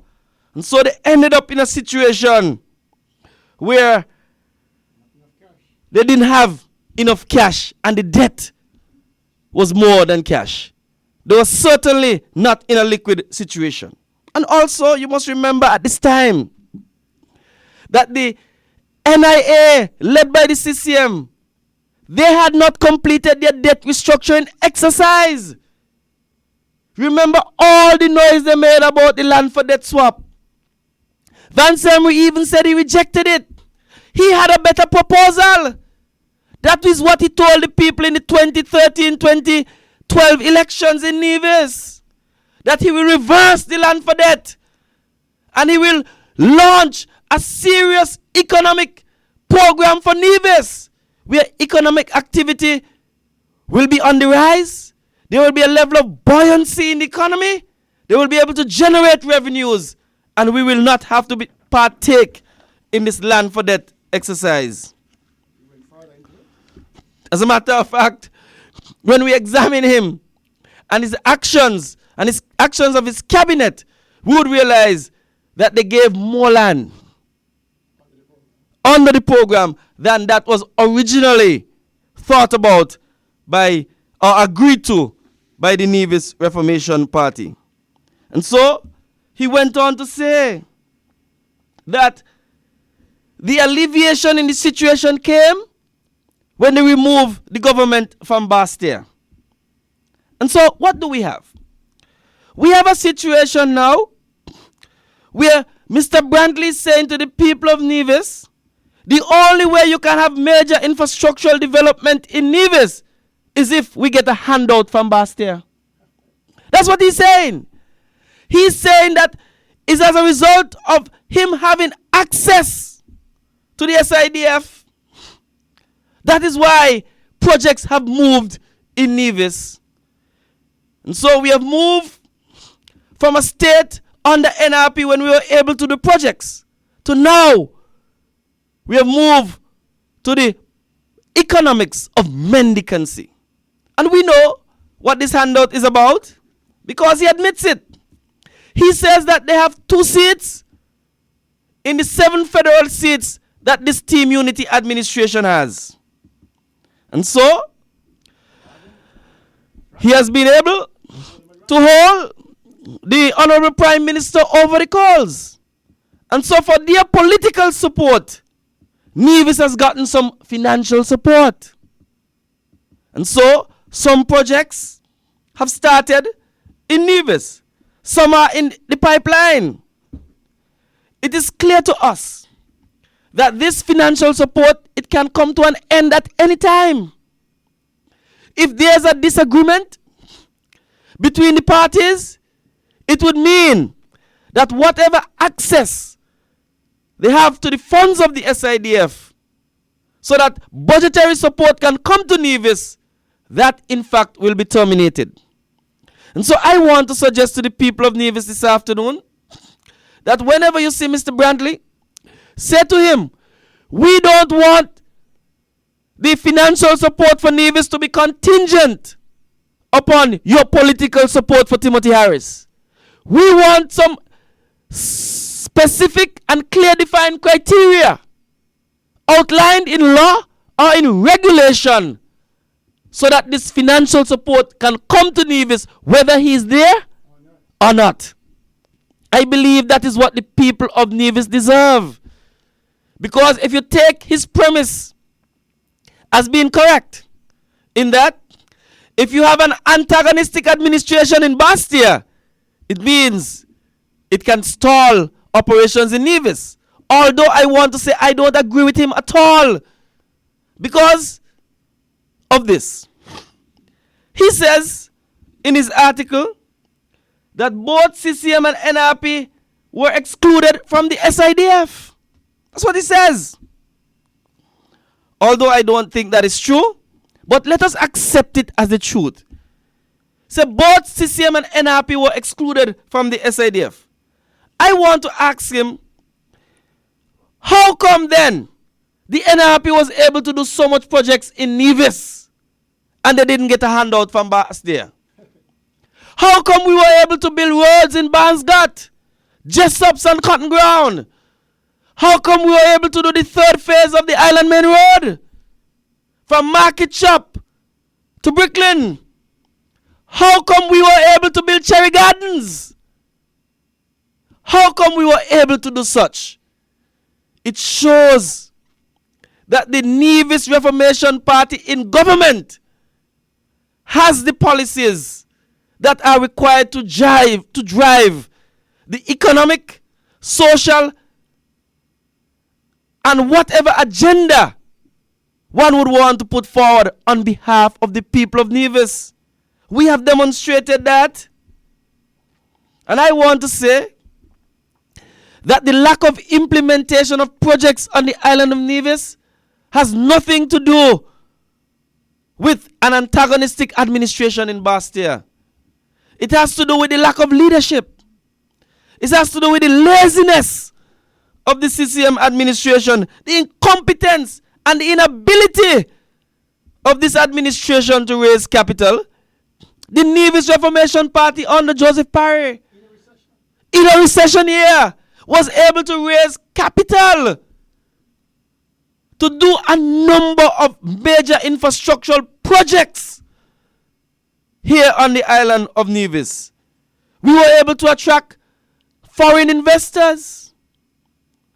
Remember he told you they were out there in a boat just waiting to come ashore once the government changed. That has never happened. And so we haven't had any major investment in Nevis. I can't even call Candy a major investment. I really don't know what that is. As Cozy would call it, a criminal enterprise. And so we've always said, Patrice, that the budgets have never been realistic. We have always commented that the budgets submitted in the last 4 years by the CCM government, they have never been realistic. And that is why you're seeing the disparity in development between what NRP would have done with no help, according to Mark Bond. His own words. There was no help. And so you had these major developments on Nevis, like you indicated. The Performing Arts Center was one. The equipment for the hospital, the $600,000 spent on the dialysis machines. When you say this, the gains were made in agriculture, in housing, with no assistance from the federal government, according to Mark Bentley. And then you come with a lame excuse and saying, well, because the federal government didn't give us the money, we couldn't get the major development. Jesus, Jiminy Cricket. If you can't budget and like I said, attract foreign investment and attract capital borrowing, then what the point? If you're saying then, like you're saying, if the federal government disappears tomorrow, you're out on your butt, because there's no policy that directs to say, well, we are entitled to X, Y, and Z, regardless of what government is in power. It is ridiculous. They should spend the time looking at policy development, come to the parliament in Nevis, put your policy forward, and get it passed. That's what you need to do. And so, ladies and gentlemen of Nevis, the only interpretation and understanding of what Mr. Brantley would have told Win FM is this. He has said to us now that without a handout in Bastia, without going into Bastia with cap in hand and collecting something, he can't do nothing for the people of Nevis. That's what he has said. Those are his words. That is what he clearly says. And so it brings me to the question, why do we have a government in Nevis? Why do we have a government in Nevis? We don't need one right now. We don't need a government if that's the way how we are going to operate. Because what Mr. Brantley has done is that he has reduced the people of Nevis to a position of dependency. That's not what we knew a Nevis Island administration was about. A proper functioning Nevis Island administration took care of the affairs of the people of Nevis. I don't think Nevis people, who are supposed to be proud people, should only look to Bastia for a handout in order for development to take place in Nevis. Our development in Nevis must not be contingent upon a handout from Bastia. Should not. It should be as a result of creative and innovative policies that are put in place that engender the growth and development on the island of Nevis by a Nevis Island administration. That's what it should be. And so, people of Nevis, I want to ask you today, who has provided the effective leadership? Who has done it? Because you would realize that if the handout does not come from Bastia, salaries will not be paid. Projects can't be paid. Excavators and backhoes and trucks will be parked up. The Mundo truck will be no more. And most of these trucks will be marked for sale. As a matter of fact, Hector said, one fellow said in a shop, he will live for the day to see when he'll be able to buy a truck for $50. Because if no money is coming from Bastia, it means that there's no development in Nevis. That is what CCM is saying. NRP is not saying that. NRP is saying that put us in the government and we start working right away for the people of Nevis. And so, people of Nevis, what do you want? What do you want? You want leadership? You want development? You want growth? Or you want a man who just comes to blame labor? A man who comes to say, listen, if I don't get a little something from Bastia, I can't do nothing for you. That's what he's saying to the people of Nevis. And I want to go back to Mr. Amri. Mr. Amri's speech. I want to go back to this paragraph because I like it. In his budget presentation at page 52, paragraph 213. And when I read this paragraph, I want the listeners out there to put it in context to what I have said in relation to what Mark Brantley said to Win FM. Because Mark Brantley is saying, the leadership I am going to provide to you is one of dependency, is one of mendicancy, is one where I can't do nothing for the people of Nevis unless I get help from St. Kitts. NRP has demonstrated to you we can develop Nevis without any help from St. Kitts. We have done that. Dr. Daly has elucidated all the projects that were done between 2006 to 2013.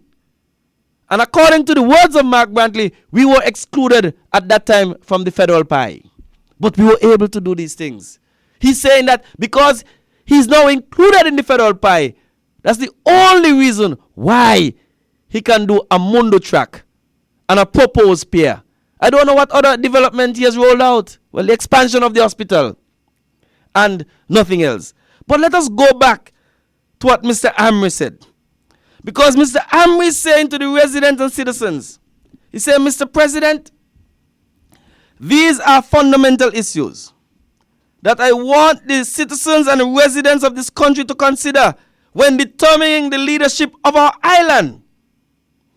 See, we are now determining the leadership of Nevis. Is it that we want our leadership from Bastia? Is it that we want a bailout from Bastia? Is it that we want Bastia to fund every major infrastructural development in Nevis? And without those funds, we can't do nothing for the people of Nevis. And he says, and in determining which of the two parties have a vision for the future. Well, which party have a vision for your future? Which is the better vision? Independence or dependence? Which is a better vision? You have to depend on a handout, or you depend upon your own creative and innovative skill in order to drive the economic agenda. Says, in determining which of the two political parties that have a vision for the future and the party that is willing to put the interests of you, the people, first and foremost, the key question for all divisions at this point, are we better off now than we were during the period 2006 to 2013? That's the key question. Because Mr. Brantley is saying that he can't put you in a better position unless Sinkits help him. That is where we have reached under Brantley. Under the Nevis Reformation Party, we said to you, we can put you in an excellent position with our dint of hard work. And so we will make the necessary progress to improve your prosperity. I don't know what the people of Nevis want. You all want prosperity or you want dependency? You have a choice to make. CCM has clearly tells you, in the words of Mark Brantley, I am dependent on Sinkits. From the works of the Nevis Reformation Party, we have said to you, we can do it without help from Sinkits. Well, Patrice, you have made some very heavy points. But lest we forget, this is the same gentleman who brag and boast as to the level of dependency that we have gotten from Sinkits, the level of support, $113 million. Now imagine if that money was in the hands of NRP. Imagine that. If we did so much with nothing, could you imagine what magic we could have performed with $113 extra million? It would have been fantastic. Because at the end of that $113.5 million, what have we seen? What can you point to? What level of development have we gotten for that? For that huge investment? Where has it gone? The reason why we are feeling the way we feel on Nevis that nothing is happening, because nothing is happening. You don't thought with that large injection of cash, Mr. Nisbet, you must have felt something. Something might have spin off in my little shop. But we're not seeing it, we're not feeling it. So where the money gone?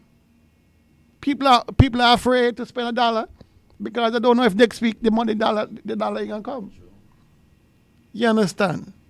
And this is where we are. They have not used that money wisely. They're saying $113 million. We have no proof of that even. It might sound like a big amount of money. It is a large amount of money. But if you're saying you have not created a single job for that money, you haven't created a single business for that money that is sustainable over the long run, then what have you invested? We have a smoother road, a better road. To where? And for what? I would prefer to know that that money was invested in helping small businesses to thrive, to get a lot of young people working, to have females opening businesses like we did under the SIDF. The WISE project. Seed. Safe. You understand? One-to-one laptop. Education projects. They all stop them. I don't understand why people in Nevis have such a hard time deciding on this election. I'm at a loss. Because even if I was a CCM sitting here today, I don't switch. I don't switch.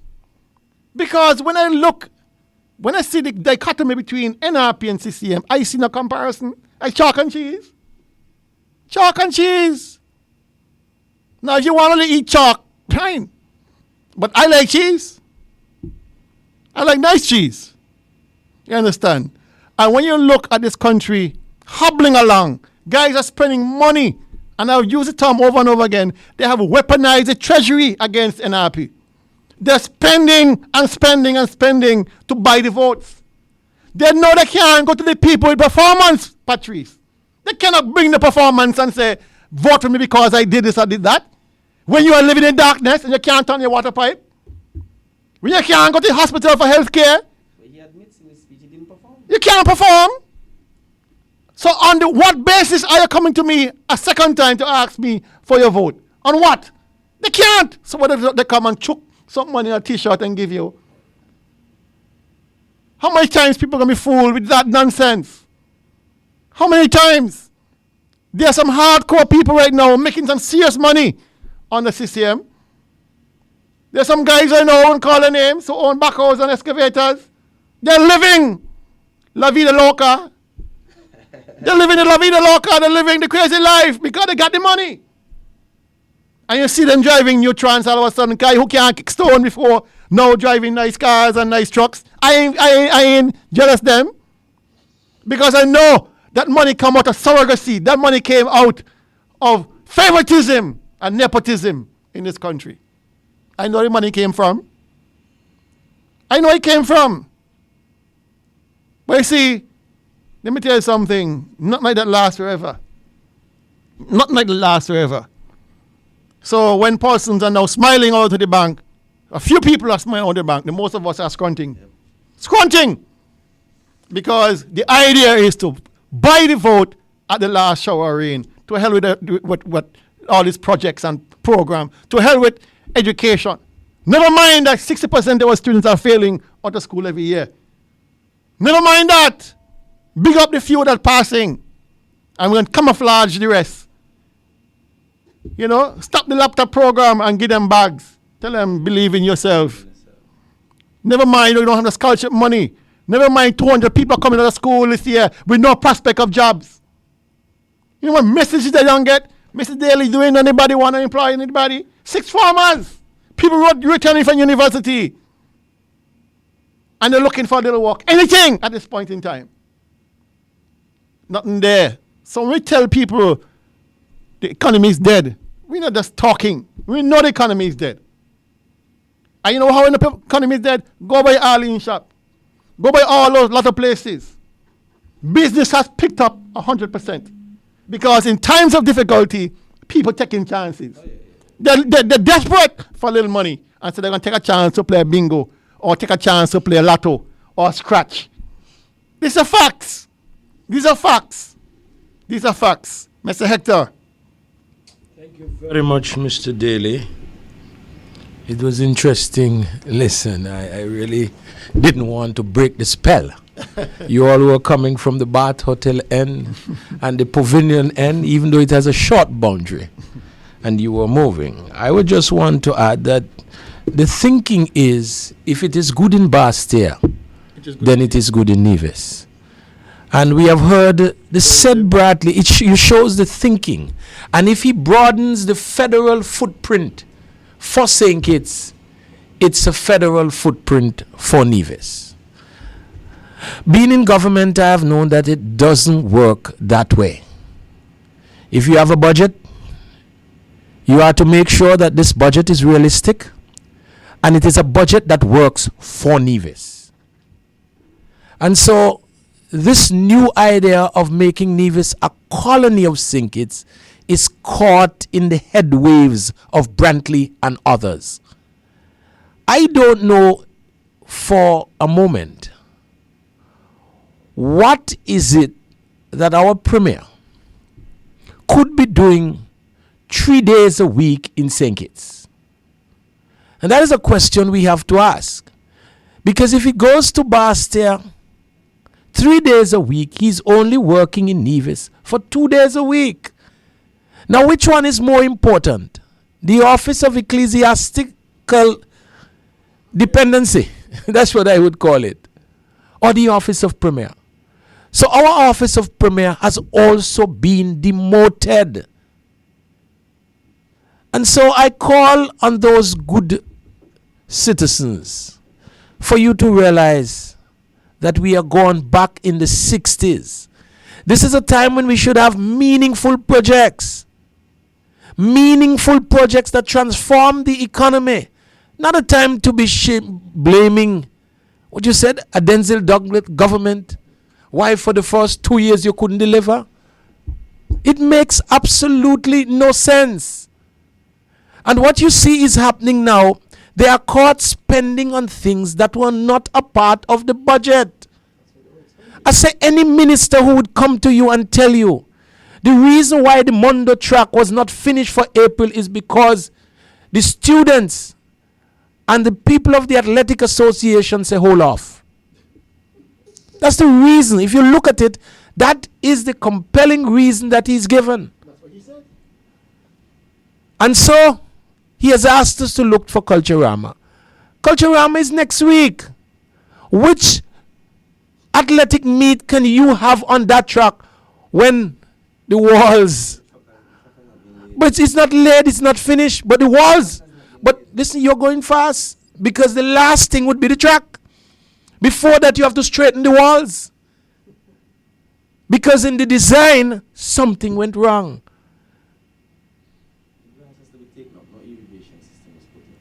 I don't even know if it's going to be a grass track, my brother. Or the grass inside would have to be taken up. But it just shows you how much our Minister of Sport is not in touch with what is going on. And so he comes on Facebook. I saw the article. There's an article that he's called out on the dialysis machine.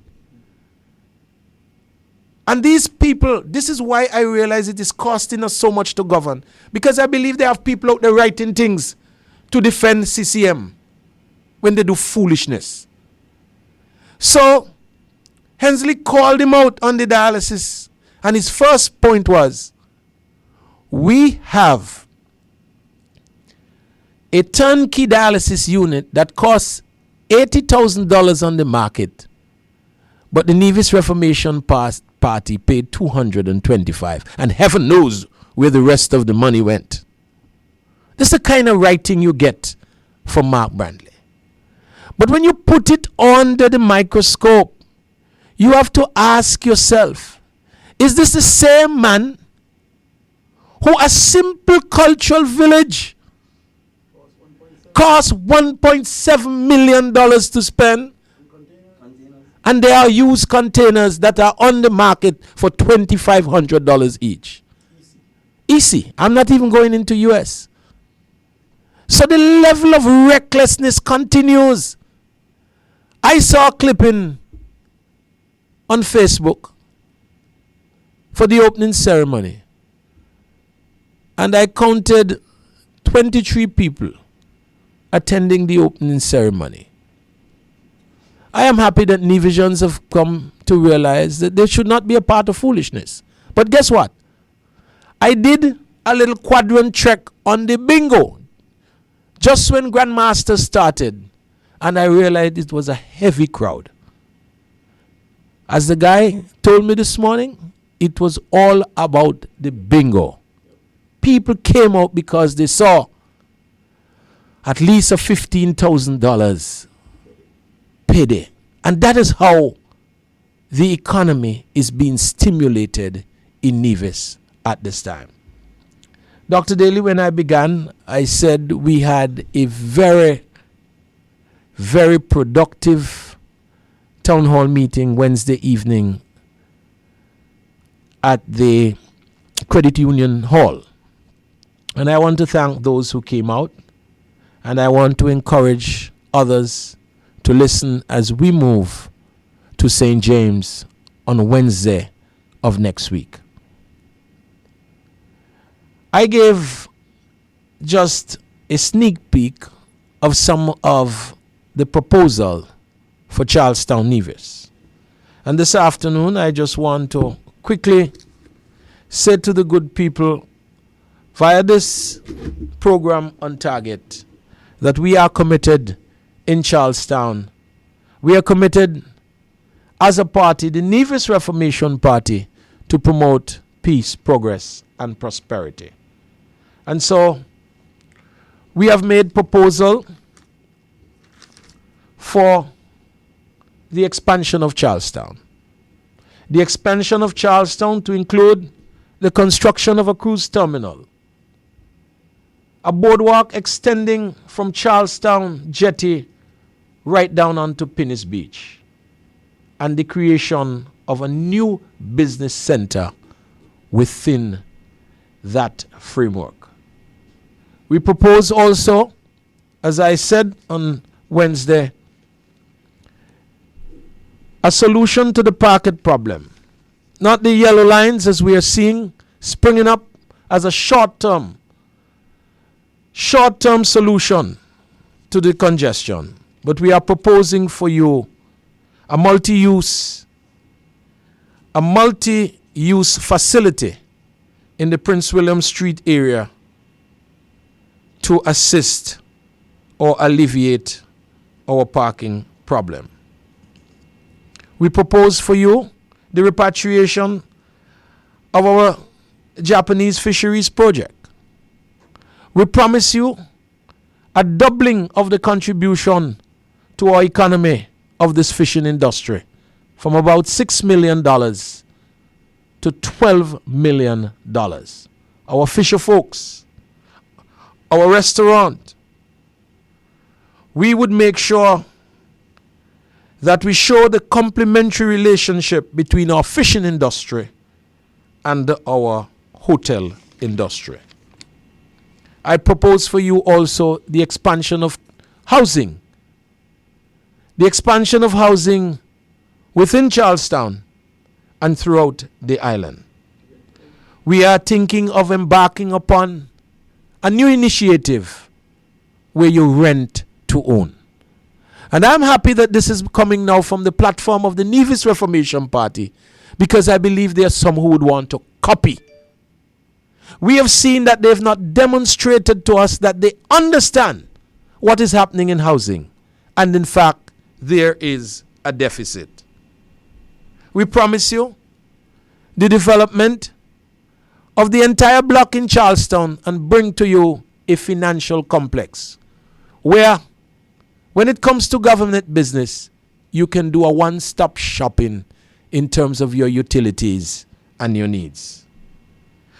We propose for you a brand new Charlestown Secondary School separating the Sixth Form College from the Charlestown Secondary School.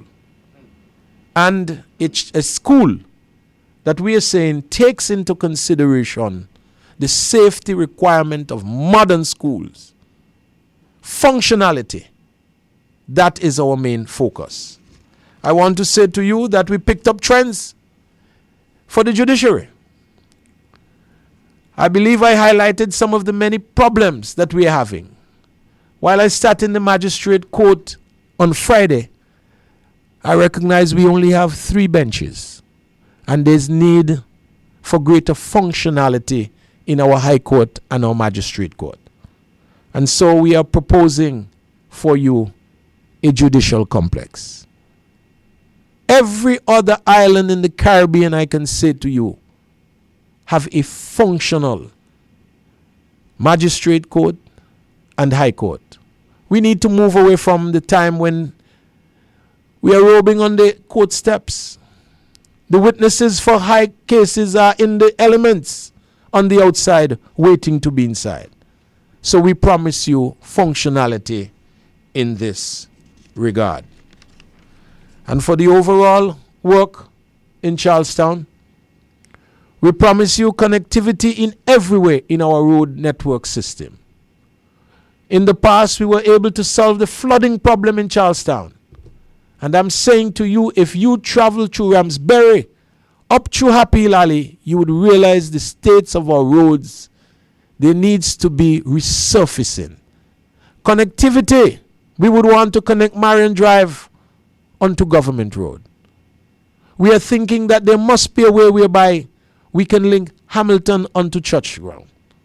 And so the road work for Charlestown in bringing public value to this constituency, I am saying give the Nevis Reformation Party that chance to take you forward. Dr. Daly, I reminded the group, and I'm reminding them again today, that the new Labour office came under the Nevis Reformation Party. The actual Charlestown market was within our doing. The flooding issue we took care of, and we gave you an expanded housing program. You are to have faith in the Nevis Reformation Party. You are to have faith in Charlestown, in your representative.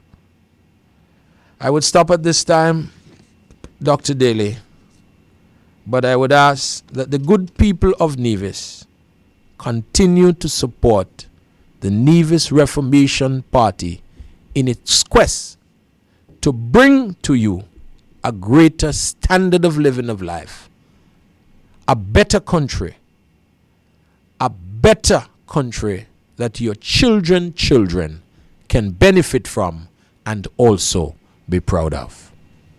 Thank you, Mr. Hector. And I know a lot of interest has been generated with the rent-to-own proposition for the NRP, because it gets down into the first-time homeowners who may not have the down payment to make on a standalone home through a bank. But here it is, you have an opportunity to, through a condominium complex, to have a rent-to-own situation where you're paying your $1,200 or $800 or $600 a month, and in the normal circumstance, you are evicted or you move on with no asset value. What the NRP is saying, if you are part of this project, the rent-to-own project, if you put in $600, if you are approved for the rent-to-own project, whatever you put in goes towards your ownership of the unit. It is for you to sell if you choose. So even if you're not finished making the final installment on your rent-to-own, you have ownership with enough assets to sell it on to somebody else or transfer it to your kin or whoever else you want to. It is a brand new concept, and we know it's going to generate a lot of interest, because not a lot of people want to have a standalone unit. Not a lot of people want to have a big backyard. They simply want to have an apartment where they can come in at night, feel comfortable, and next day they go to work and not have the issues. And so that rent-to-own concept, a lot of younger persons have been inquiring from me, how they can qualify. That is for the government to decide once they get into power. But it's a new concept that's generated a lot of buzz out there in the communities. Let me just add, Dr. Daly, that you are to juxtapose what is happening presently.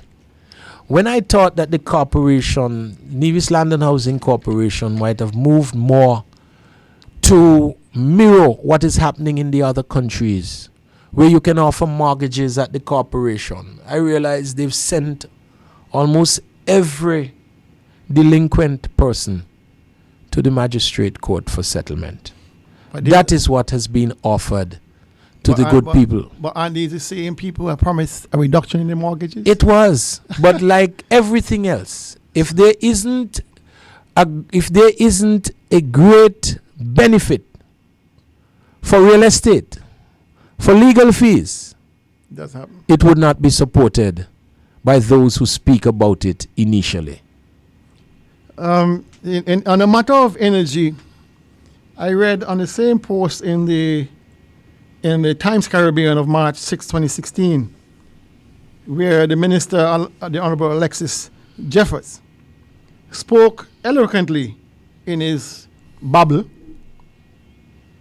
that he wanted the people of Nevis to realize a larger decrease in the surcharge once the geothermal energy, the waste energy, and a solar plant slated for the Long Point area came on stream. Did he give a date? Because He didn't give a date. The 2017. geothermal was the storage switch. They were supposed to storage switch December of in 2017. December 2017. All right, but the waste to energy plant and the solar plant, in conjunction with the geothermal, were supposed to basically eradicate the fuel surcharge and make our electricity rates even better. And I asked the good people of Nevis, where under this government is geothermal?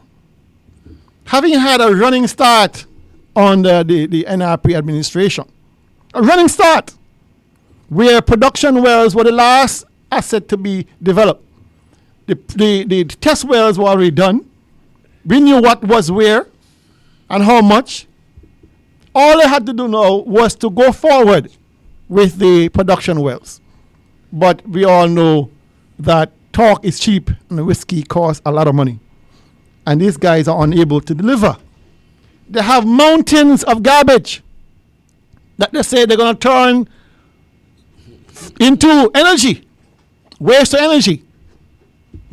They had a company here that even signed a memorandum of understanding with these people.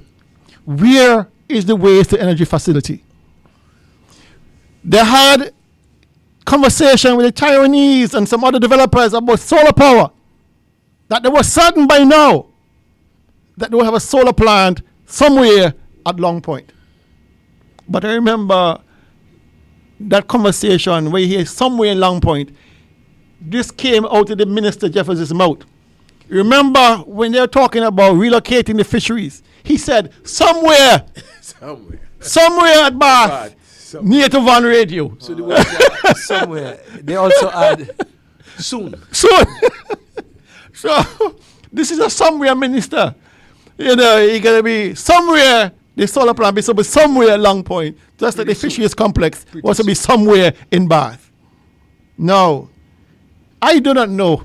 I keep coming back to the same point. What is it the people of Nevis are looking for? What is it they're looking for? Because they obviously have not found it under this government. You know, and there comes a point where you have to put away childish things. That's it's stated in the Bible, isn't that something? There comes a point you have to surrender childish things. And it is time that we in this country surrender these childish people. Because they have not delivered to us what they said they're going to deliver.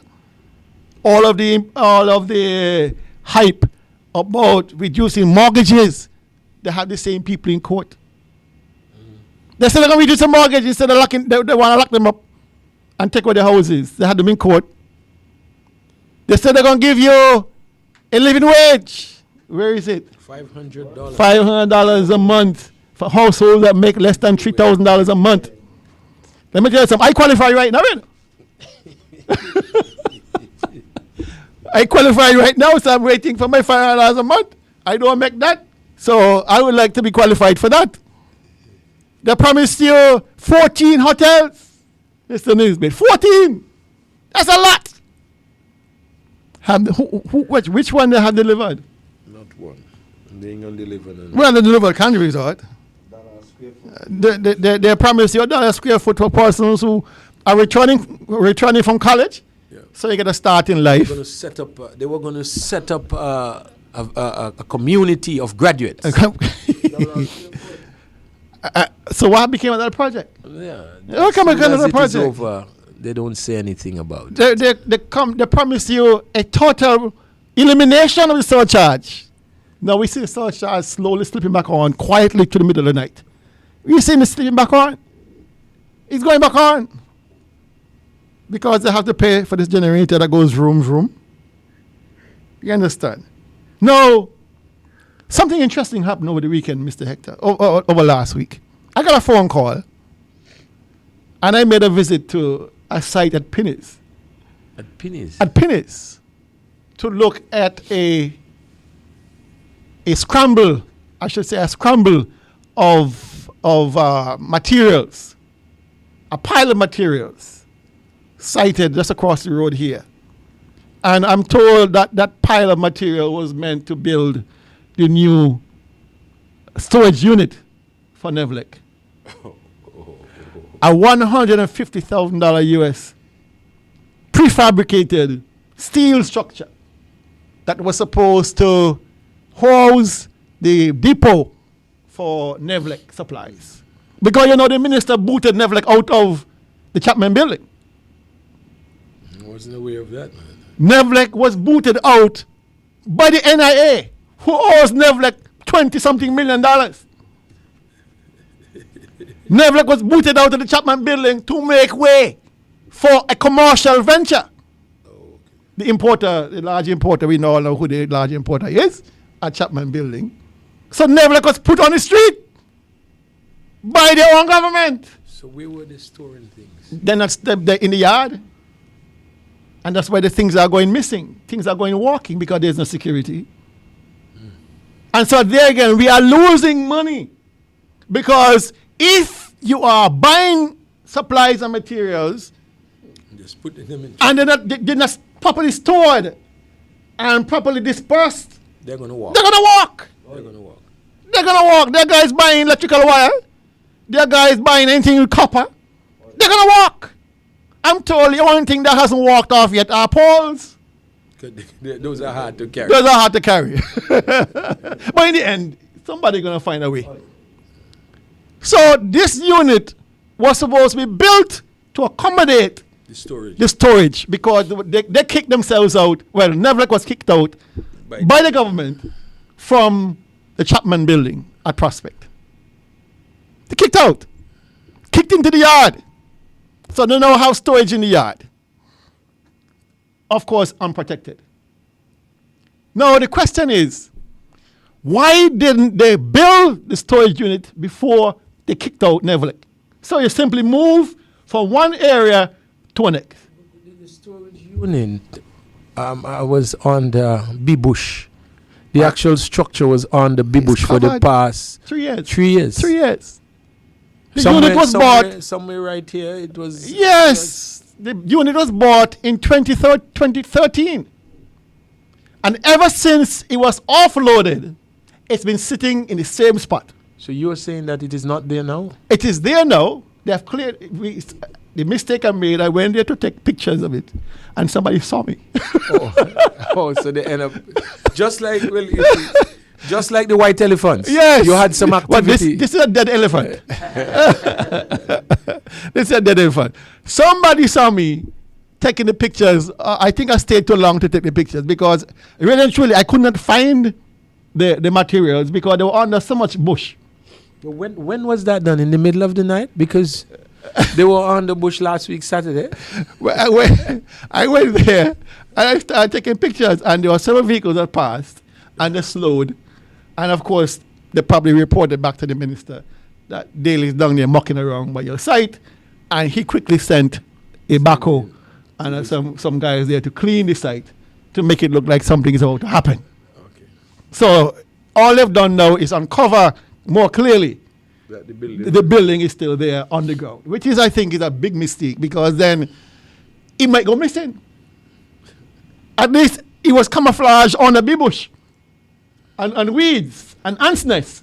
So now you have removed the cover, is now there for the whole world to see. So, but they are reacting to everything we do. with the post we did about the white elephants Solid waste. at Prospect and at Started Abattoir. with the donkeys. Yeah, they started now going. They started the fence, the area. I went up there Monday gone, and there's a guy there. I see the backer working. So what you guys doing? He said we are fencing the whole compound, Vet Klingit and Abattoir. And I said, how come? He said, I don't know. I got a phone call to show up And start. and start the fence. They're fencing the cemetery too. Oh Lord, they're fencing dead people. Drag strip, the fencing, everything is fencing. But the one at the cemetery is so ridiculous. It is so ridiculous. You have a low wall, it's an ancient wall. And they're gonna put wire. They're gonna put wire above it. What is more ridiculous than that? What is more ridiculous than that? I'm sure some old piece of wire because they have this metal stakes. It looks so bad. Somebody. It looks terrible. Some card holding member to benefit. To benefit from. I mean, you have persons who have invested in proper graves for their parents and things like that, and you're gonna put wire around it. If you're gonna do something, do it properly. You know, but we are getting results. The on target shows, the posts that you're making on Facebook, they are getting results because these guys are reacting. It's as if we are running the government in opposition. We are running the government because they're listening. They're listening, and everything we do, everything we say, they run and try and fix it. We don't mind doing that. It's our civic duty. They're in panic mode. So, gentlemen, we are going to wrap up today. Is there any closing statement you wish to make, Mr. Nisbet? No. Go ahead, please. The closing statement I wish to make, most of it will be non-political. I want to congratulate a few of our athletes. I think we have a young lady from the Butlers area who's going off to, I think it's the Bahamas, to participate in the Commonwealth Youth Games. I think her name is Miss Laquiana Daniel.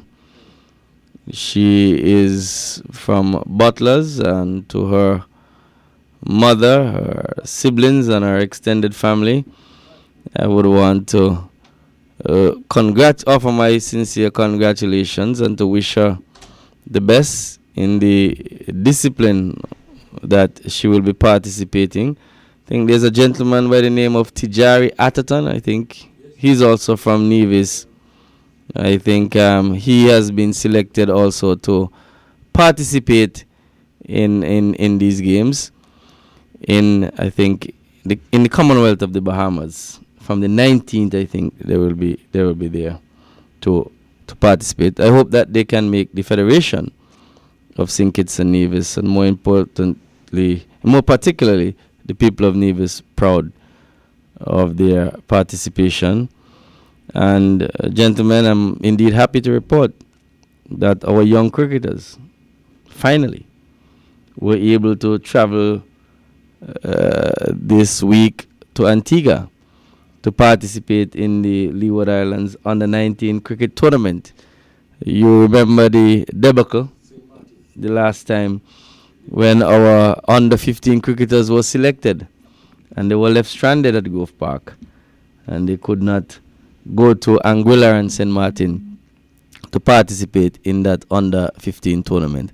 I would want to wish them the best, and I hope that they can make the people of Nevis proud in their performance so far. I understand that they have lost their first match, they won their second match. I hope today that they are indeed more successful at the park. Culturama is coming, and maybe next week we need to turn our focus on the Culturama events to see what they are really offering the people of Nevis. I understand that there is no Mr. Cool this year. So it seems like we are indeed on a downward slide in relation to cultural activity over the years. I don't know when was the last time we had a financial statement from Culturama as to how Culturama has been performing for the last couple of years from a financial point of view. I believe the people of Nevis deserve to know how their tax dollars are being spent by this present administration in Nevis. Of course, we'd want to see the accounting on this new development at the cultural village. That is now, I understand, an addition attraction of a VIP area in the cultural village. But more importantly, the issue of transparency and accountability when it comes to spending taxpayers' money is of critical importance. And so I would want to urge Mr. Hector, who is the letter writer, to continue in his journey to write letters and for us to see if we can get the appropriate results in terms of the expenditure and maybe the possible appointment of a public accounts committee for the parliament here in Nevis. We would want to examine those accounts. I hear Dr. Daly speak about all kinds of monies being spent, but we are in some respects quite close to the figure, but we would want to know what is the exact figure and exactly who is being paid, why they are being paid, and what sort of work they are giving for the services they are providing. The people of Nevis deserve this. This is what they said in opposition that they were going to give. They were going to give transparency, accountability, and integrity. And so we definitely would want these things. And so on target, we will continue to bring the issues. We will continue to highlight the areas. And, you know, in listening to Dr. Daly, it is clear. The people of Nevis, they have no reason to continue to vote for this government. Absolutely no reason. I think we have demonstrated here time and time again every Saturday as to why the choice is stark, as to why the Nevis Reformation Party must be the party of choice whenever the elections are called in Nevis. We have demonstrated to you that performance really and truly matters. We have demonstrated to you that under any circumstances and under any condition, we can work and put the interests of the people of Nevis first. We don't need access to the SIDF to do that. We don't need that. We don't need budget support to do that. On our own initiative, using our own God-given talents, our own genius, as he says, we can make the difference for the people of Nevis. And that's what you deserve. Things are hard in Nevis. Things are difficult in Nevis. I mean, the lady from Angola, she's smiling. I believe she says Nevis people have a lot of money. Has to be, that's what she's saying. But the ordinary man in Nevis is saying that things are tough. It is difficult under this administration. And when Mr. Brandley was pressed about what NRP said in relation to economic activity, he never addressed that. I hope I can hear something from him in relation to that. And hope soon. And so, my dear people of Nevis, I want to thank you once again for listening to us here on Target for another edition. Thank you. God bless you. Okay. No. Well, just to follow up on what Patrice is saying, you know, post after post that we have made concerning the performance of the Minister of Health, Minister of Sports, Minister of Social Development, he has not refuted a single one. All he does is deflect and blame and deflect and blame. He has never answered the charges that the Honorable Hector has laid against him with malfeasance in public office. He has never answered it. He has never answered all the accusations of incompetence in the management of the solid waste, the issues of health at solid waste. Never. He deflects. The issue of the Mondo track, he has not addressed those. So this is a minister of deflection and deception. That's all he does. He never tackles the issues head on. He always blames somebody else. Grow up, gentlemen. Grow up, man. There comes a point in time you have to take responsibility, for things instead of deflecting. Mr. Hector, I was in the area where Master Metalworks is. When I wasn't there to take my pictures, it was raining. You understand? And I felt sorry for the poor Mr. Forbes because the water was pouring right to the gentleman's garage. Coming right down, pouring right to the man's garage. This is a division that went out and borrowed money to build his facility. Who bought land and employing divisions. And every time it rains, he has to send people home because the water is funneling right through his property.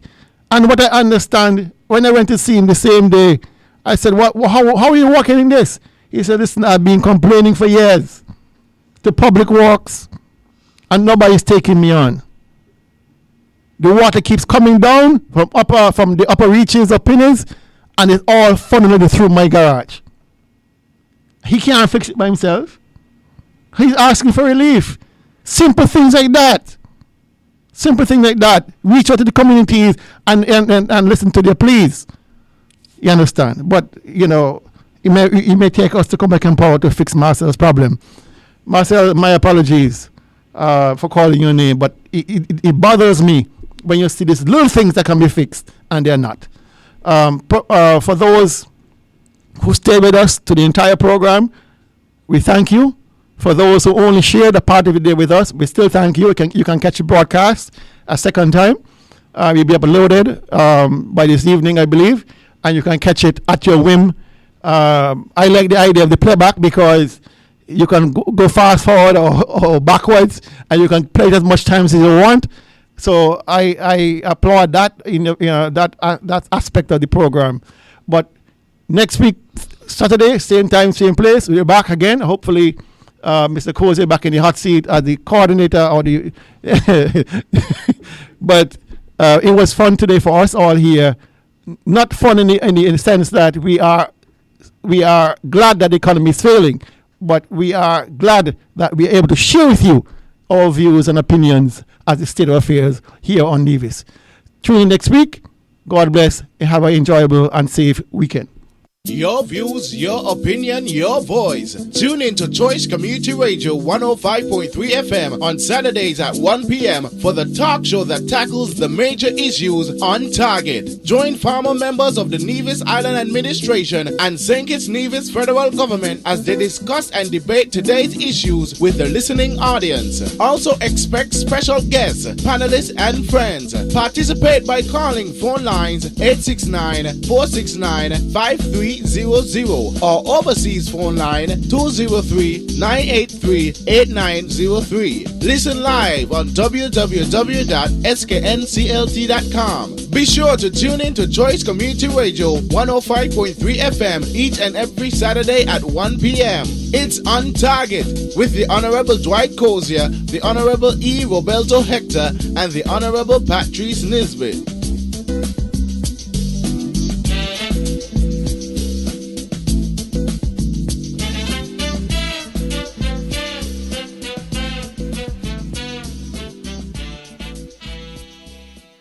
The views and opinions expressed on the preceding program are not necessarily those of Choice FM, Community Radio, or its advertisers.